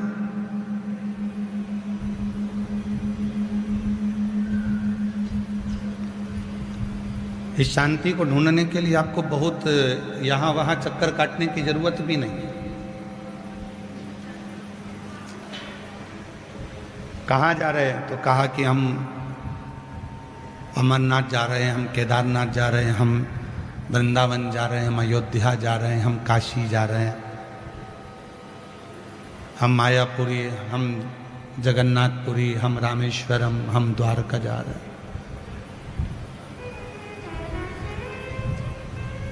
चले जाओ, मना नहीं है, पर कभी तुम अपने मन के अंदर ही नहीं गए, कभी तुम अपने चित्त के भीतर ही नहीं गए, कभी तुम अपने घर के मंदिर में सुकून से बैठे ही नहीं, कभी तुम अपने घर के पास के मंदिर में नहीं गए, शांति से बैठकर बाबा का स्मरण नहीं किया, तो ईमानदारी से बोलो, चाहे दुनिया के सारे 12 ज्योतिर्लिंग कर लेना, चाहे सारे तीर्थ कर लेना, तो भी वो शांति तुम्हारे भीतर नहीं मिल सकती, क्योंकि तुमने अपने अंदर शांति को ढूंढा नहीं। तुमने अपने भीतर उस शांति को ढूंढा नहीं है, तुम अपने अंदर उस शांति को ढूंढ नहीं पाए। जिस दिन तुमने अपने भीतर उस शांति को ढूंढने का प्रयास किया, अपने भीतर उस परमात्मा को ढूंढने का प्रयास किया, फिर तुम्हें कहीं जाने की जरूरत नहीं पड़ेगी। यदि आप लोगों ने कथा सुनी होगी पुणे से, तो पूना में हमने कथा बातचीत थी, तो उसमें वर्णन किया था कि किसी ने एक प्रश्न किया था कि मंदिर कितना बड़ा होना चाहिए। अगर आप लोगों ने पूना की कथा सुनी होगी तो उसमें सुना होगा कि घर में मंदिर कितना बड़ा बनाना चाहिए। पूरा एक कमरा मंदिर बना दें, हॉल में मंदिर बना दें, एक अलग से कमरा मंदिर बना दें, वास्तुशास्त्री आकर बताएंगे कि यहाँ मंदिर बना दो, मकान बनाने वाले बताएंगे कि यहाँ मंदिर बना दो, धर्मपत्नी कहेगी यहाँ मंदिर बना दो, कोई कहेगा यहाँ मंदिर बना दो। पुणे की कथा में कहा था, किसी ने प्रश्न किया था कि मंदिर कितना बड़ा बनाना चाहिए घर के अंदर, तो शिव महापुराण में कहीं पर भी ये प्रसंग नहीं लिखा कि मंदिर कितना बड़ा होना चाहिए। शिव महापुराण में ये प्रसंग लिखा कि दिल बड़ा होना चाहिए, फिर घर छोटा होगा तो भी मंदिर सुख रहता है।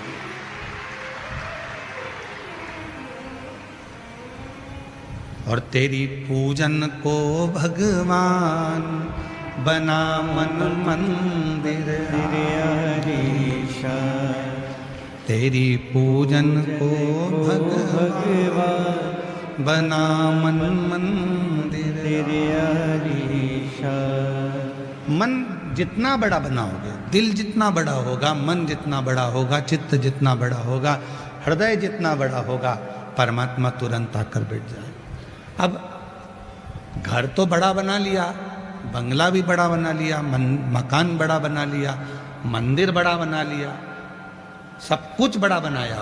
बेडरूम बड़ा है, किचन बड़ा है, ड्राइंग रूम बड़ा है, हॉल बड़ा है, सोफा सेट बड़ा है, सब कुछ, एसी बड़ा है, पलंग बड़ा है, वॉशरूम बड़ा है, मंदिर भी बड़ा बना लिया, और मालूम पड़े दिल वही छोटा की छोटा रह गया, तो मंदिर बड़ा बनाने से फिर कोई फायदा नहीं हुआ, कोई फायदा।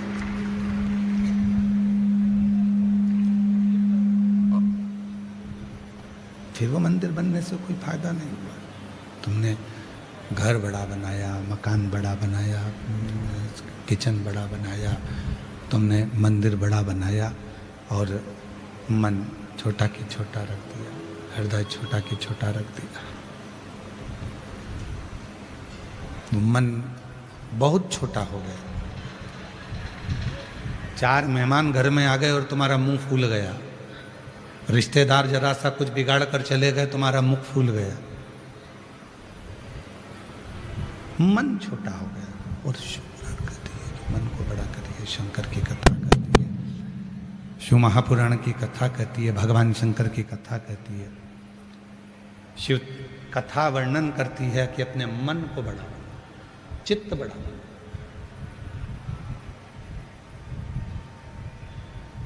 और तेरी पूजन को भगवान बना मन मंदिर आलीशा, तेरी पूजन को भगवान बना मन मंदिर आलीशा। इस मन को जितना बड़ा बनाओगे, उतना प्रभु का निवास तुम्हारे भीतर होगा।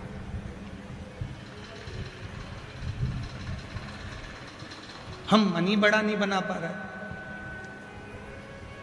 कथा में आ रहे हैं तो भी झगड़ा कर रहे हैं। मेरे पास में ए नंबर का पास है, जाऊंगी अंदर।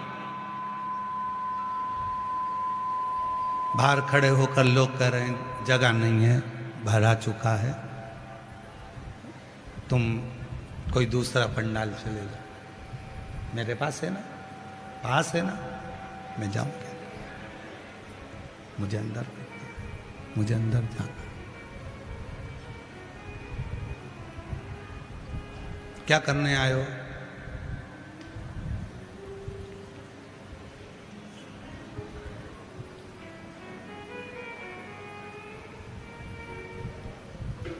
कथा सुनने के लिए। आगे बैठोगे तो भी वही मिलना है और पीछे बैठोगे तो भी वही मिलना है। इसमें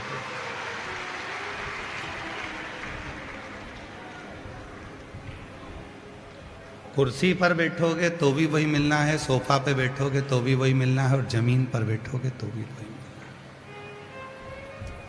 बस कुर्सी और जमीन में एक अंतर हो जाता है कि कुर्सी पर गिरने का डर रहता है और जमीन पर गिरने का डर नहीं रहता। एक कुर्सी और जमीन पर एक ही अंतर है, कुर्सी जाने का डर रहता है, तुम उठने नाचने के लिए और कोई का लेकर भाग गया तो।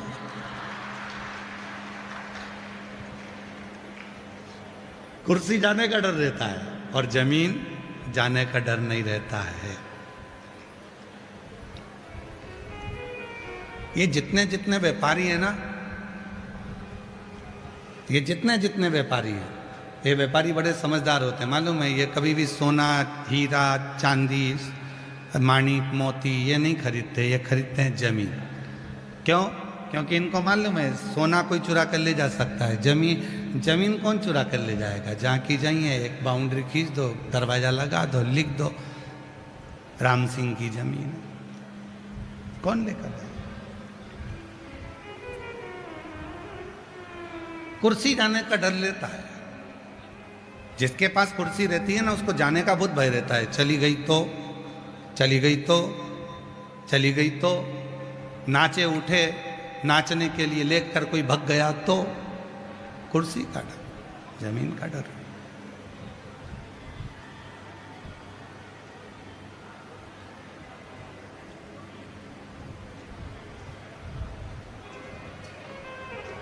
भय नहीं है वहां पर, भूमि पर बैठे। तो शिव तत्व कह रहा है, भगवान शंकर की कथा कह रही है कि जहां जरूरी नहीं कि तुम्हारे पास में पास है तो मैं वहीं जाकर बैठूंगा या मैं वहीं जाकर बैठूंगी। नहीं नहीं, जहां जगह मिल जाए, जहां बाबा की कृपा हो जाए वहां जाकर बैठ जाओ, वहां बैठो कथा सुनो। और तेरी पूजन को भगवान। आवाज क्लियर नहीं हो रही है, आवाज खोलिए, प्रेशर खोलो आवाज का। थोड़ा जो आवाज फैल के जा रही है उसको समेटो और प्रेशर खोलिए शब्द का। पूरे पंडालों का प्रेशर खोल दीजिए और अंदर का भी साथ में उसमें प्रेशर खोलिए। तेरी पूजन को भगवान बना मन मंदिर आलीशान। तेरी पूजन को भगवान बना मन मंदिर आलीशान। शिव कथा कर रही है, भगवान शंकर का चरित्र कर रहा है, शिव तत्व कर रहा है। शंकर का चरित्र, भगवान शंकर का चरित्र कर रहा है, शिव तत्व कर रहा है, शंकर जी की कथा कर रही है। शिव की कथा जहां मर्जी पड़ जा, जहां मन पड़ जा, वहां बैठकर सुन, वहां शिव।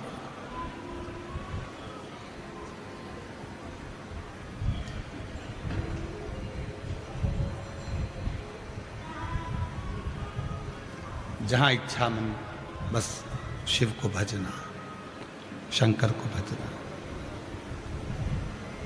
महाराज आज का व्यक्ति सोचता है कि मैं भगवान को जल चढ़ाना प्रारंभ करूं और भगवान मेरा कल्याण करना प्रारंभ कर दे। सब्र नहीं है।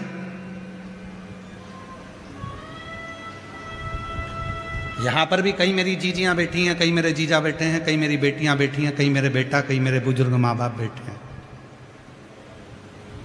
2 महीना जल चढ़ाया, 1 महीना जल चढ़ाया और भगवान से निवेदन करा 15 दिन पहले मेरे बेटे की एग्जाम है और तुम पास कर देना।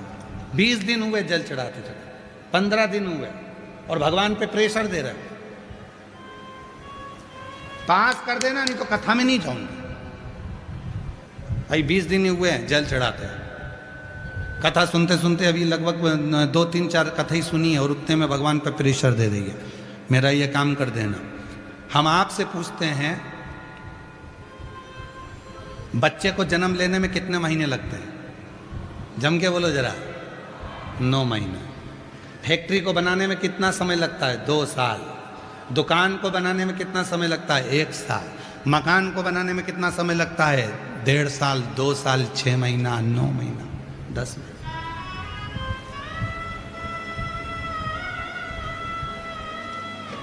जमीन में बीज बो, फसल आने में कितना समय लगता है? 4 महीना। एक पेड़ को फल देने में समय लगता है 2 साल, 3 साल, 4 साल। इतना। अब जरा विचार करिएगा, सोचिएगा। बच्चे को जन्म लेने में 9 महीना लग रहा है, तब परमात्मा ने वो बच्चा उसकी गोद में दिया है। तू भी कम से कम 9 महीना दिल से बाबा को 1 लोटा जल तो चढ़ा, फिर तेरे भी हाथ में फल तो प्राप्त होगा।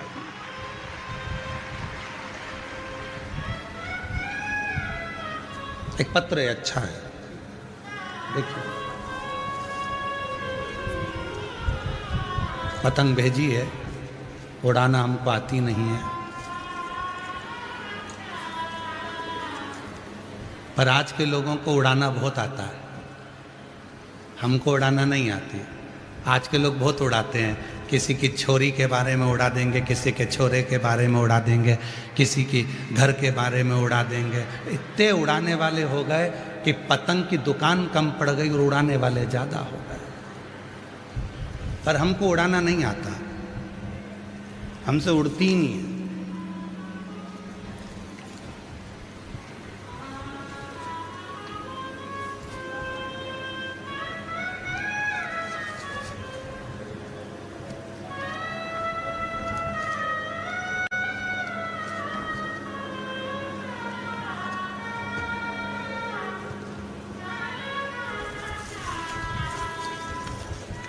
एक पत्र और था,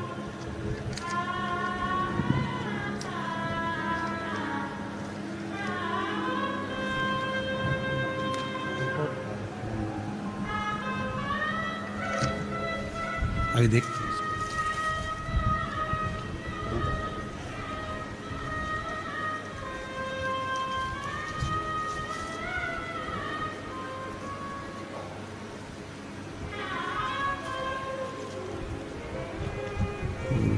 नाम लिखा है क्या इसमें? मेरा नाम भावना चौहान है।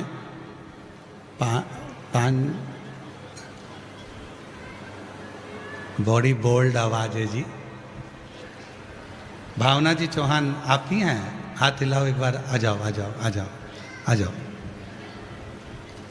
भावना चौहान जी आ जाइए। पांचावाला जयपुर की निवासी हूँ। मेरा मोबाइल नंबर ये है। कुबेर भंडारी के चरणों में नमन करूँ।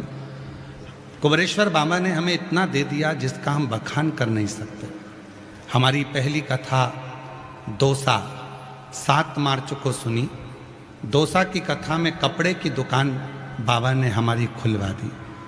पति को हार्ट अटैक आया था, बाबा ने बचा लिया। पहला। अब देखिए किन किन कथा में ये गई और किन किन कथा में से क्या क्या लेकर आई। 7 मार्च दोसा की कथा में गई, कपड़े की दुकान बाबा ने खुलवा दी। पुष्कर की कथा में छोटे बेटे की नौकरी के लिए मांगा था, बाबा ने कृपा कर कर मेरे छोटे बेटे की नौकरी भी लगा दी। कोसी कथा मथुरा वृंदावन के कोसी में कथा थी, बाबा ने 2 गाड़ी दिलवा दी। गुड़गांव की कथा में गई, बाबा ने 2 मंजिल का मकान बनवा दिया। जयपुर की कथा में पिछले बार आई, बाबा ने कैफे खुलवा दिया। बाबा क्या वर्णन करूं, एक बार हमारे घर से कोई सोना लेकर चले गया, देता नहीं, ढूंढ ढूंढ के थक गए तो भी वो सोना नहीं मिला। इतना सोना था 30-40 लाख का, पूरा की पूरा चले गया। घबरा गए, क्या करें। सीहोर पहुंच गई, सीहोर के पंडाल में बैठकर कथा सुनी और वहाँ की मिट्टी को उठाकर घर लेकर आ गई, सब दूर डाल दिया। 15 दिन के अंदर हमारा पूरा की पूरा सोना वापस आ गया। हम बाबा को धन्यवाद देने के लिए। एक नीचे लाइन लिखी है, अच्छी है। भोले बाबा तेरी नौकरी सबसे बढ़िया रे सबसे खरी। हम जितनी जितनी कथा, 7 मार्च को दौसा में गए, पुष्कर की कथा में गए, कोशी की कथा में गए, दौसा की कथा में गए तो कपड़े की दुकान खुलवा दी, पुष्कर की कथा में गए तो बेटे की नौकरी लगवा दी, कोसी की कथा में गए तो 2 गाड़ी दिलवा दी, गुड़गांव की कथा में गए तो 2 मंजिल का मकान बनवा दिया, जयपुर की कथा में पिछले वर्ष आए तो कैफे खुलवा दिया। और बाबा ने जो हमारा धन गया था वो हमको वापस दिलवा दिया सीहोर की कथा में। ये शिव तत्व है, इसको शिव कहते हैं। बैठो, इसलिए शिव महापुराण की कथा कहती है, आपसे ये नहीं कहेंगे कि हमारे पास में ही A नंबर का पास है, B नंबर का पास है, C नंबर का पास है, D नंबर का पास है, आप कौन से पंडाल में जाकर बैठे हो, हमें उससे मतलब नहीं है। हमें तो इतना मतलब है कि तुम बाबा की शरणागति में आ गए हो, पहुंच गए हो। बस तुम कहीं पर भी बैठ जाओ और कहीं पर भी बैठकर कानों में 2 शब्द यदि शिव पुराण के पढ़ रहे हैं तो यहाँ जान लेना कि तुम्हारी झोली 3 महीने में बाबा भरेगा जरूर। इतना ये निश्चित है।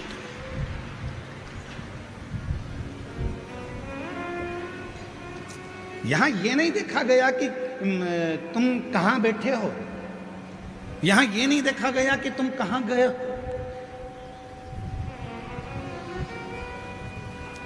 दिल बड़ा रखो, मन बड़ा रखो, चित्त बड़ा रखो, हृदय बड़ा रखो।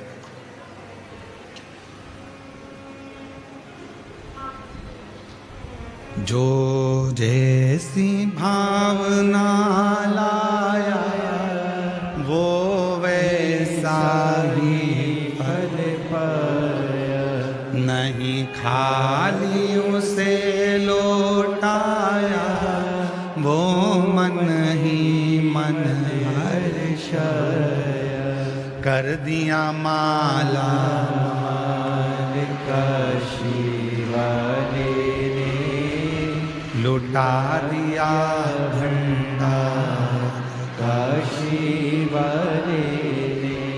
वो तुम जो भावना लेकर आए, अब सियोर वाला बाबा दिख रहा है नहीं दिख रहा, सियोर वाला बाबा कहाँ बैठा है कथा सुना रहा है, दिख रहा है नहीं दिख रहा, मत दिख, तुम तो सुनो।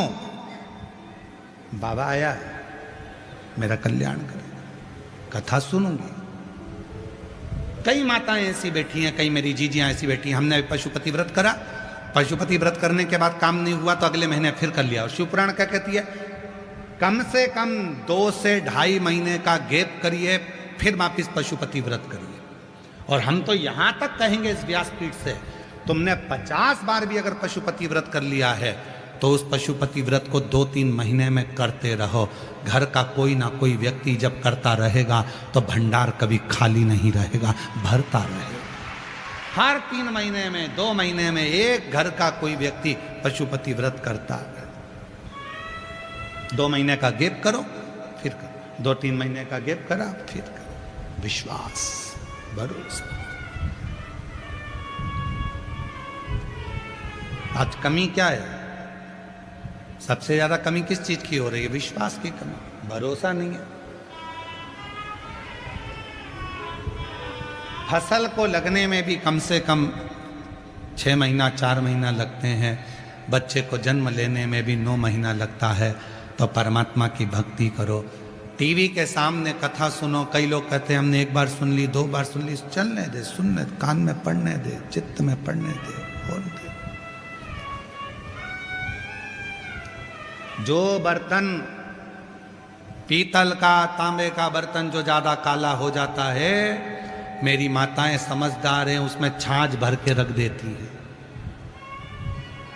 जो बर्तन तांबे का, पीतल का, लोहे का ज्यादा काला हो गया तो उसमें छाछ भर दी, मही भर दिया, दही भर दिया, छाछ भर कर रख दी, छोड़ दिया छाछ रखकर।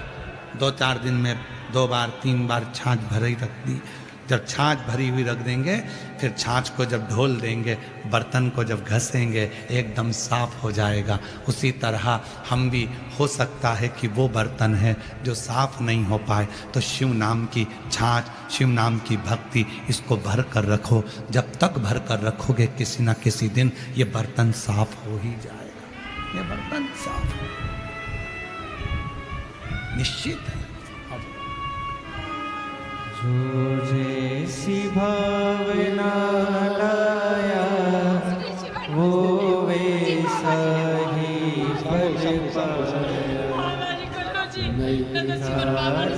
उसे लौटाया, वो मन ही मन हर्षाया। और बिल्कुल हम सही हो गए इनके पास। शम शम इस पंडाल में विशाल चौहान काम कर रहा है, दिन में नौकरी लग गई। बाबा ने बहुत कृपा करी। बाबा शिव तत्व है, शिव तत्व। मेरे भंडारी से मिलन हो गया। बाबा रोते नहीं आप, खुश हो जाओ, खुश हो, खुश हो, अच्छे जाओ। शिव कृपा है। शम शम शम शम। ये घर वाले और एक बच्चे को, ठीक है। विशाल चौहान को हाँ, मैं बोल। और बहू की फरवरी में शादी हुई। अब भैया प्रेम बधाई। हम एक बात और बोलना भूल गए, बेटे की नौकरी भी लग गई, बहू के बेटे की शादी भी पक्की हो गई है, बाबा की कृपा हो गई। शंभू ऐसी कोठी बनी, बहुत अच्छी बाबा। शंभू शंभू शंभू शंभू। हर हर। जो जैसी भावना लाया, वो वैसा ही फल पाया। विश्वास, मूल है, भरोसा। एक पत्र है,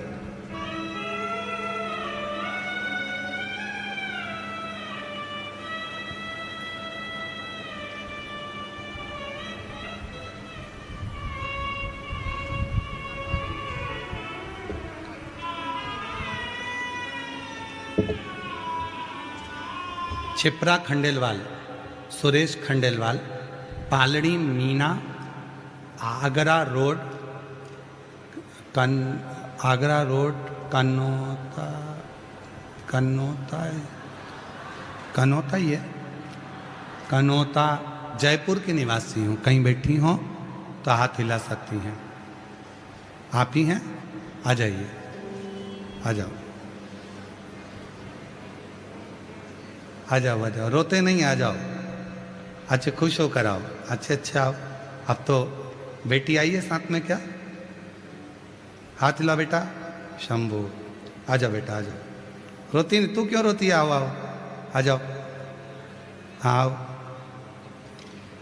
गुरुजी, मेरी बेटी याशिका 23 साल की है। बचपन से ना बोलती थी, ना सुनती थी, ना समझती थी गुरुदेव, ना चल पाती थी, ना हिल पाती थी। शरीर में कष्ट था, ना बोलती, ना सुनती, ना चलती, ना समझती। आज बाबा को धन्यवाद देने के लिए आई हूँ। बाबा के पिछले वर्ष की कथा की मिट्टी उसके शरीर पर लगाकर रुद्राक्ष का जल कुबरेश्वर बाबा का देना चालू करा। कंकर शंकर की पूजन और रुद्राक्ष लेकर सीओर से आई और व्रत किया बेटी के लिए। तांबे के कलश में रुद्राक्ष को गला देती हूँ, जल चढ़ाकर शिव का बेटी को देती हूँ। 23 साल की हो गई, ना उसकी वाणी थी, ना सुन सकती थी, ना समझ सकती थी, ना हाथ पैर से कोई ज़्यादा कार्य कर सकती थी। आज मेरी बेटी को 60% आराम लग गया है। मेरी बेटी बोलने भी लगी है, सुनने भी लगी है और समझने भी लगी है। आज मेरी बेटी 60% आराम लग गया है। मेरी बेटी समझती भी है, बोलती भी है, सुनती भी है, उसका शरीर भी काला। एक विश्वास, कहां बैठे हो उससे मतलब बिल्कुल मत रखो। मेरी जीजियां, तुम ये कभी मत सोचना कि हम 5 नंबर पंडाल में है कि 6 नंबर पंडाल में है कि 7 नंबर पंडाल में है कि बाहर हैं कि रोड के किनारे बैठे हैं कि कहां बैठे। बिल्कुल मत सोचो। तुम तो ये सोचो कि अपने पापा के घर, अपने बाबुल से बात करने के लिए अपने पिता के पास शिव महापुराण में पहुंचे हो, फिर वो संभालेगा, उसका काम है संभालना, उसके पास। हम उसके समर्पित होकर, मकान मत देखो कितना बड़ा है, मंदिर मत देखो कितना बड़ा है, दिल देखो, हृदय देखो, मन देखो।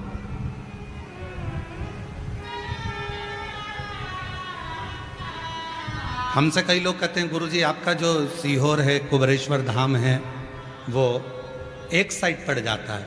वृंदावन में होता तो हम तो हमेशा जाते रहते हैं, अयोध्या में होता तो हम जाते रहते हैं, श्याम जी में होता तो हम जाते रहते हैं, बालाजी में होता तो हम जाते रहते हैं, द्वारका में होता तो हम जाते रहते हैं, पर सीहोर तो एक साइड पड़ जाता है। हमने उनसे हमेशा कहा कि भाई वो सीहोर में है, उसको मालूम है कि वो अपने प्यार को 10 जगह बांटना नहीं चाहता। जो भी आए वो केवल मेरे लिए आए, इसलिए वो आता है और झोली भर कर जाता है। हम तो सीहोर आने वालों से भी कहते हैं, जो कुबरेश्वर धाम आते हैं उनसे भी निवेदन करते हैं, जब तुम आओ तो बाबा के पूर्ण समर्पित होकर, पूर्ण आश्रित होकर आओ। उसके 5 कंकर बीनो, पूजन करो। 5 कंकर की पूजन कर कर 1 कंकर अपने साथ लेकर जाओ और हाथ में मांग कर रुद्राक्ष लेकर जाओ।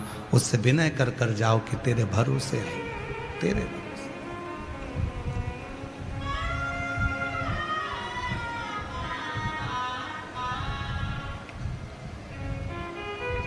और कल युग में शिव युग आया है, महादेव ये तेरा रचाया है। कल युग में शिव युग आया है, महादेव ये तेरा रचाया। ये कलयुग में जो शिव युग चल रहा है, जो लोग भगवान शिव की अविरल भक्ति को धारण करते हैं, भगवान शंकर का भजन करते हैं, स्मरण करते हैं, स्वयं माँ जगज्जननी जगदम्बा अम्बा पार्वती भी शिव की साधना में डूबी रहती है। और देखो शिव साधना का फल कितना है, जरा विचार करिएगा। भगवान शंकर को क्रोध आया, विनायक का सिर कट गया, सिर जाकर बहुत दूर गिर गया, धड़ धड़ था। माँ पार्वती जी को क्रोध आया और क्रोध आने के बाद माँ ने कहा कि मेरे बेटे को वापिस जीवित करो, नहीं तो ब्रह्मांड को तोड़ दूंगी। मेरे बेटे को जीवित कर दो, मेरे पुत्र को जीवित कर दो। शिवजी ने जो वचन किया, श्री गणेश पुराण, यदि आप लोगों ने गणेश पुराण सुनी हो तो उसमें नहीं सुनी हो तो पढ़कर देखना। गणेश पुराण में वर्णन मिलता है, गणेश पुराण में आता है, गणेश पुराण में वर्णन आता है। गणेश पुराण में वर्णन किया गया, स्वयं भगवान शंकर पार्वती से कहते हैं, पार्वती तू कहती है कि गणेश जी को मैं जीवित कर दूं, मैं इसके शरीर को वापस जीवित कर दूं, मैंने तो इसको मारा है, मैं जीवित कैसे कर सकता हूं। तो पार्वती जी बोली फिर जीवित कौन करेगा। तब भगवान शंकर ने पार्वती जी से कहा, बाहर नंदी खड़ा है, उससे जाकर पूछो, नंदी अगर मेरा बेटा जीवित नहीं हुआ तो मैं पूरे ब्रह्मांड को तोड़ दूंगी, मैं इस पृथ्वी को चूर चूर कर दूंगी। तब नंदी ने कहा, मां क्यों चिंता करती हो, क्यों चिंता करती हो? आपने जो शंकर जी की आराधना करी थी ना शादी के पहले, आपने जो शिव जी का स्मरण करा था ना विवाह के पहले, आपने जो शिव जी का गुणगान किया था ना विवाह के पहले, माता पार्वती से नंदी कहते हैं तुम्हारे उस पुण्य को, तुमने जो शादी के पहले व्रत करा, तुमने जो शादी के पहले उपास करा, तुमने जो शादी के पहले तप किया, तुमने जो शादी के पहले लोटा भर के जल चढ़ाया, उस पुण्य को याद करो। और पुण्य जैसे ही याद होगा वैसे ही देवादिदेव महादेव की कृपा होगी और तुम्हारे बेटे का सिर जुड़ जाएगा। और वही पुण्य जागृत, जब तक पुण्य जागृत नहीं होता शिव कैसे मिलेगा। ऐसी हो बेटा, उठ जा उठ जा उठ जा उठ जा, रोती नहीं, उठते नहीं है? नमस्कार नमस्कार नमस्कार नमस्कार। क्या नाम है आपका? क्या नाम है आपकी?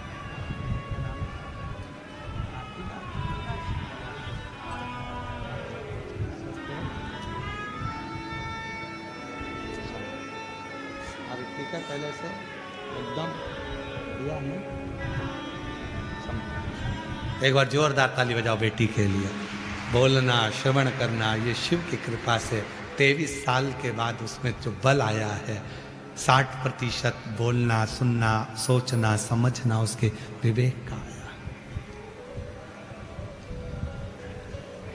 उसके जीवन का सुख, आनंद।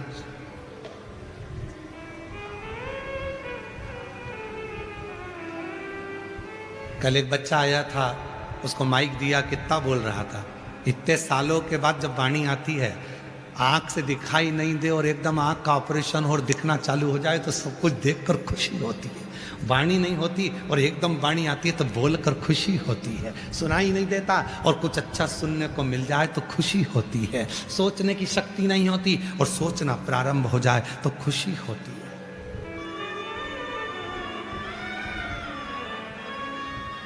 प्रसन्नता होती है, आनंद होता है। ये विश्वास, ये दृढ़ता, ये भरोसा शिव के प्रति। पार्वती जी, मां, आपने जो बचपन में तप करा है, आपने जो बचपन में साधना करी है, आपने जो बचपन में स्मरण करा है, आपने जो बचपन में भगवान का व्रत करा है, साधना करी है, उसको स्मरण करो। और मेरी जीजियों से आज निवेदन है, जितनी जयपुर की मेरी बेटियां, जयपुर की मेरी जीजियां, जयपुर के मेरे जीजा, जयपुर की मेरी माताएं, जितने मेरे माता पिता यहाँ बैठे हैं, उनसे निवेदन करूं, और जितने आस्था चैनल पर, सोशल मीडिया पर जितने कथा श्रवण कर रहे हैं, आप सबसे निवेदन है, जब कहीं तुम्हें लगे कि बहुत बड़ा दुख, बहुत बड़ी तकलीफ आकर खड़ी हो गई है, तो तुमने जो अपनी बाल्यावस्था में, पूर्व में, बचपन में कोई सोमवार का व्रत करा हो, कोई शिव जी के मंदिर गई हो, कोई शंकर जी का स्मरण करा हो, तो एक बेलपत्र लेना, कितनी भी दुख की घड़ी हो और भले हॉस्पिटल में खड़े हो, तकलीफ के समय पर खड़े हो, एक बेलपत्र लेना और अपने पूर्व के करे हुए पुण्य का स्मरण करना। बाबा, मैंने तेरे भरोसे तेरा व्रत किया था, आज उस व्रत का पुण्य मुझे यहाँ ला कर दे दे। और एक बेलपत्र जैसे शिव को चढ़ाओगे, शिव उसी क्षण तुम्हारे सामने आकर खड़ा होगा। शिव उसी पल तुम्हारे सम्मुख में आकर खड़ा होगा। उसी पल, उसी क्षण शिव खड़े हो।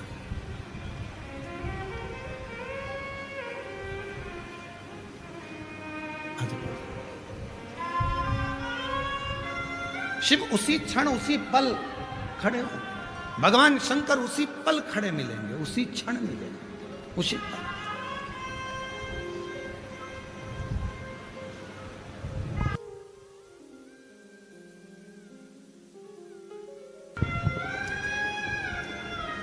शिव उसी क्षण खड़े मिलेंगे। बस आप उसको पुकारो, उसको स्मरण करो, उसको बुलाओ।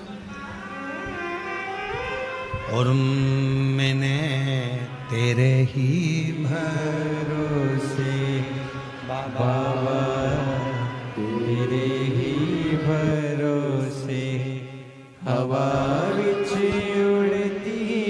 हमारे बीच में जयपुर क्षेत्र से ही विधायक भी और महंत श्री बालमुकुंद जी महाराज जी पधारे। एक बार जोरदार ताली बजाकर उनका स्वागत वंदन। हवा विच उड़ती जावांगी बाबा, डोर हथो छड़ी नामे कटी जावांगी। भोले मैं तेरी पतंग, शंभू मैं तेरी पतंग, हवा विच उड़ती जावांगी बाबा, डोर हथो छड़ी नामे कटी जावांगी। भोले मैं तेरी पतंग, शंभु मैं तेरी पतंग हवा बिच उड़ती जावागी बाबा डोल तो चढ़ी नाम कटी जावागी। शिव कथा कर रही है, आपका पुण्य अब भूले ना उसको, जो बाल्यावस्था में किया है, जो बचपन में किया है, जो युवान अवस्था में आपने जल चढ़ाया है, जो बाल्यावस्था में आपने जल चढ़ाया है, जो पुण्य आपने किया है, उसको भूले ना, उसको भूले ना। वो कहीं ना कहीं आपके सम्मुख में है, कहीं ना, आपकी साक्षी में वो जरूर आए।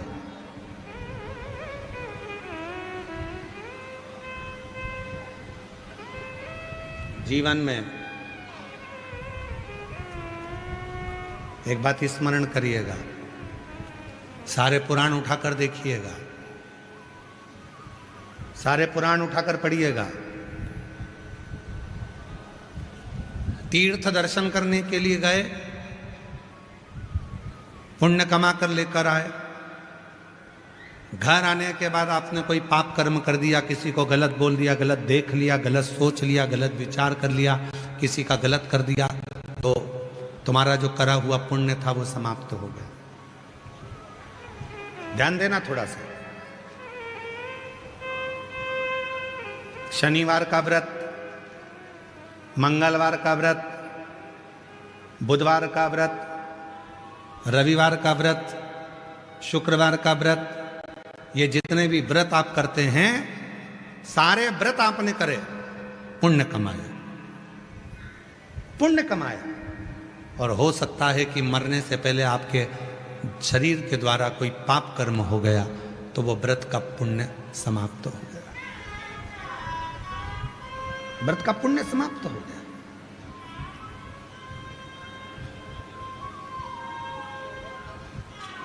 सारी पूजन का पुण्य भी हमारे मरने से पहले हो सकता है कि हम गलत काम कर दें तो समाप्त हो जाए, पर केवल एक जीवन का पुण्य है शिव जी को एक लोटा जल चढ़ाना, जिसका पुण्य कभी समाप्त नहीं होता और उस पुण्य के बल पर अगला जन्म प्राप्त होता है।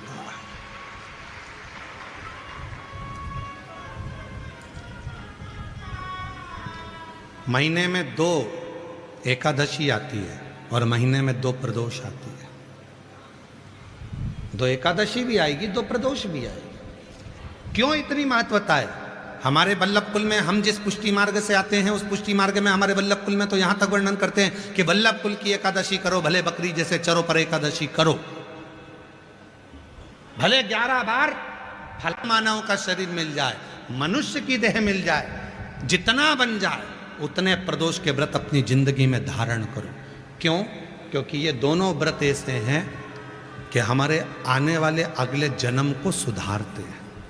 हमें कौन सा जन्म होगा?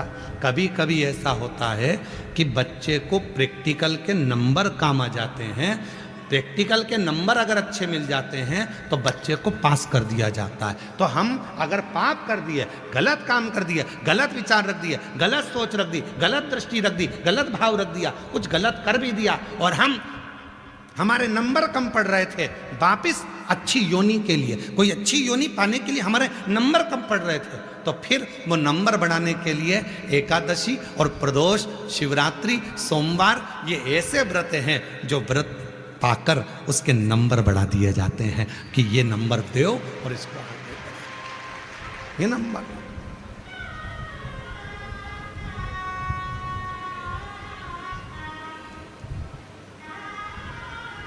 स्वामी जी के हम एक बार गए थे वहाँ धाम पर, आपके मठ पर, वहाँ तो बड़ा शिवलिंग सुंदर विराजमान है, बहुत सुंदर शिवलिंग है महाराज, बड़ा सुंदर सा शिवलिंग है। स्वामी जी कहते हैं कि इस पे 1 लोटा जल चढ़ाते हैं, बड़ा सुंदर भाव इस पर, बड़ा सुंदर। तुम्हारा चढ़ाया गया 1 लोटा जल तुमने पूर्व में भी चढ़ाया, कभी हम तो यहां तक कहेंगे कि दुख की घड़ी में तुम्हें कुछ भी याद नहीं रहे तो अपने पूर्व में किया हुआ पुण्य याद करो,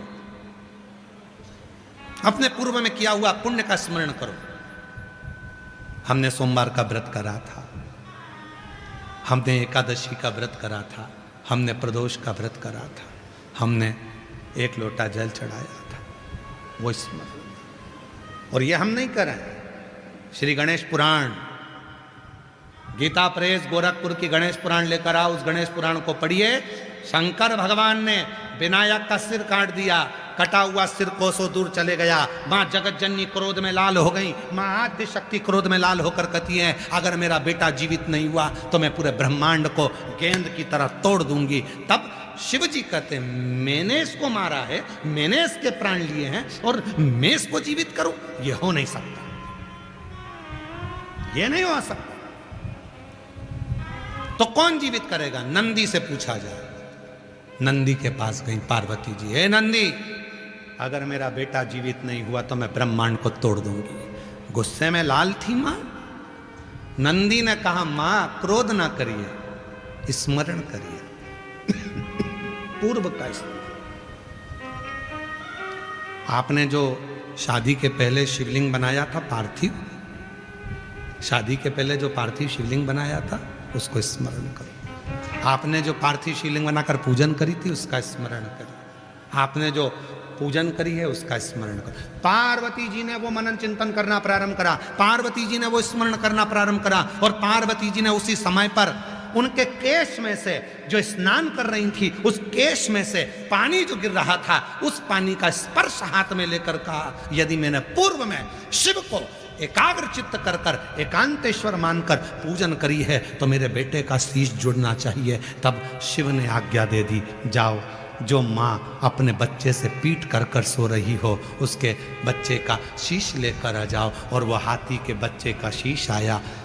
माँ कहने लगी, मनुष्य के शरीर पर यह हाथी का शीश?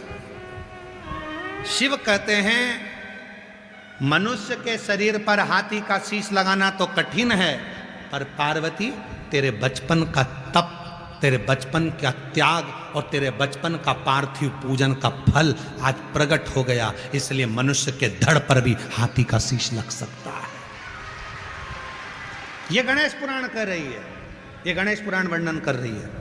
गीता प्रेस गोरखपुर की गणेश पुराण लेकर आना, पढ़ना उसको, स्मरण करना उसको।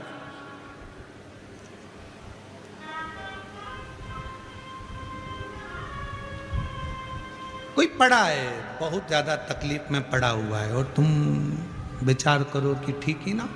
पत्र है, देखिए, स्मरण करिएगा जरा पत्र।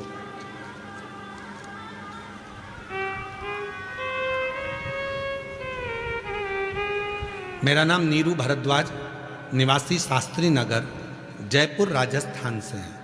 कहीं बैठी हैं नीरू जी भारद्वाज? आप ही हैं? ऐसे हाथ हिला दो एक बार। हाँ जी, वापिस एक बार हाथ हिला दीजिए। मेरा नाम नीरू भारद्वाज, आ जाइए। निवासी शास्त्री नगर, जयपुर, राजस्थान की निवासी हूँ। श्री शिवाय नमस्तुभ्यम मंत्र का प्रभाव। कोई हमसे पूछे, हम आपकी कथा 2020 से सुन रहे हैं, सन 2023 में अचानक से मेरे पति की तबीयत खराब हो गई, बीपी बहुत ज़्यादा बढ़ गया। हॉस्पिटल लेकर गए तो डॉक्टर ने उन्हें वेंटिलेटर पर डाल दिया। उनके फेफड़ों में पानी भर गया था और किडनी काम करना बंद कर दी थी। दोनों किडनियां फेल हो चुकी थी जो काम नहीं कर रही थी। हम सब अचानक घबरा गए। फिर हम सब ने मिलकर श्री शिवाय नमस्तुभ्यम मंत्र का जाप करना प्रारंभ किया। सीहोर गए, पति वेंटिलेटर पर पड़ा है, परिवार के एक सदस्य को सीहोर भेजा गया। सीहोर गए, वहां से रुद्राक्ष लाए, उसका जल तांबे के कलश में गलाकर शिव को चढ़ाकर अपने पति को हमने रुमाल को गीला कर कर उसके शरीर पर लगाना प्रारंभ करा। डॉक्टर पूछते, तुम हॉस्पिटल के अंदर क्या लेकर जाती हो? कुछ नहीं, रुमाल गीला कर कर जाते उसके शरीर पर पोंछते। गुरुदेव, आपने रात्रि के 9:15 वाला उपाय, आंवले के रस वाला उपाय बताया था, वो मैंने अपने पति के लिए करा और आज बाबा की ऐसी कृपा हुई गुरुदेव कि बाबा ने हमारे पति को ठीक कर दिया। हमने सालासर, रेवाड़ी, अलवर, विद्यानगर बैठकर कथा सुनी। बाबा से कहा था मेरा पति ठीक हो जाएगा, 5 पंडाल कथा सुनूंगी और ये मेरा 5वां पंडाल आज पूरा हो रहा है। मेरा 5वां पंडाल आज पूरा हो रहा है। एक लाइन अच्छी लिखी है, गुनगुनाइएगा। तेरी कृपा बिना न हिले एक भी अणु, लेते हैं श्वास तेरी कृपा से तनु तनु। बखान क्या करूं मैं लाखों के ढेर का, चपटी भभूत में खजाना कुबेर का। हे गंगाधार मुक्ति द्वार ओंकार तू, भोले ओंकार तू, आयो शरण हरि शंभु तार तार तू। उससे कहो अपने पुराने स्मरण को। कई लोग कहते हैं गुरुजी आपका वो रात्रि को 9:15 वाला जो उपाय है वो बड़ा कारगर उपाय, क्यों, कारण क्या होता है? और ये हमने नहीं बताया, अब तो स्कंद पुराण में, शिव पुराण में रात्रि के 9:15 का उपाय हमने नहीं बताया, ये पुराणों में लिखा है। उसको निकालो 9:15 वाला उपाय निकाल कर, काल घड़ी का, समय का उसमें गणन कर कर उसको स्मरण करिए। ये हमारा नहीं है, उसका स्मरण करो।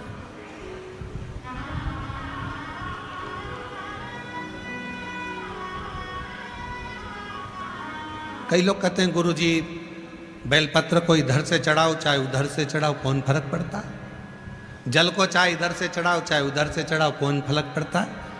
शिवपुराण वर्णन करती है रे बाबा, शिवपुराण कहती है डॉक्टर भी दवाई देता है तो बताता है ये दवाई खाली पेट लेना तो ये भरे पेट लेना, ये दवाई कुनकुने पानी से लेना तो ठंडे पानी से लेना, ये दवाई सुबह लेना तो ये रात को लेना, डॉक्टर भी बताता है। उसी तरह शिवपुराण भी बताती है कि बेलपत्र कहाँ से बैठकर चढ़ाना, जल कहाँ से बैठकर चढ़ाना, जब हार्ट काम ना करे, जब कहीं हार्ट फेल हो जाए तो दुर्बा का कैसे प्रयोग करना, बेलपत्री का प्रयोग कैसे करना, कनेर के फूल का प्रयोग कैसे करना, ये हमारी पुराण कहती है, ये हमारे शास्त्र कहते हैं, ये हमारी पुराण वर्णन करती है।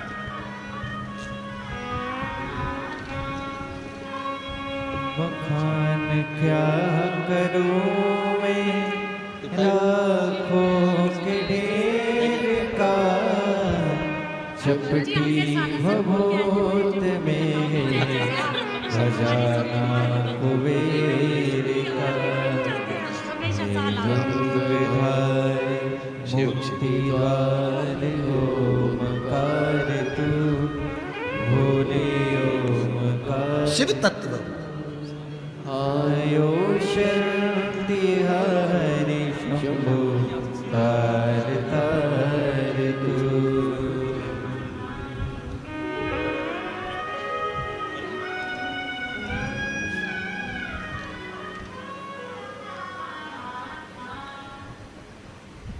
शिव को भजो, शिव का स्मरण करो। और शिव जब चित्त वृत्ति में बैठे, किसी एक यूट्यूबर ने यूट्यूब में कुछ डाला है,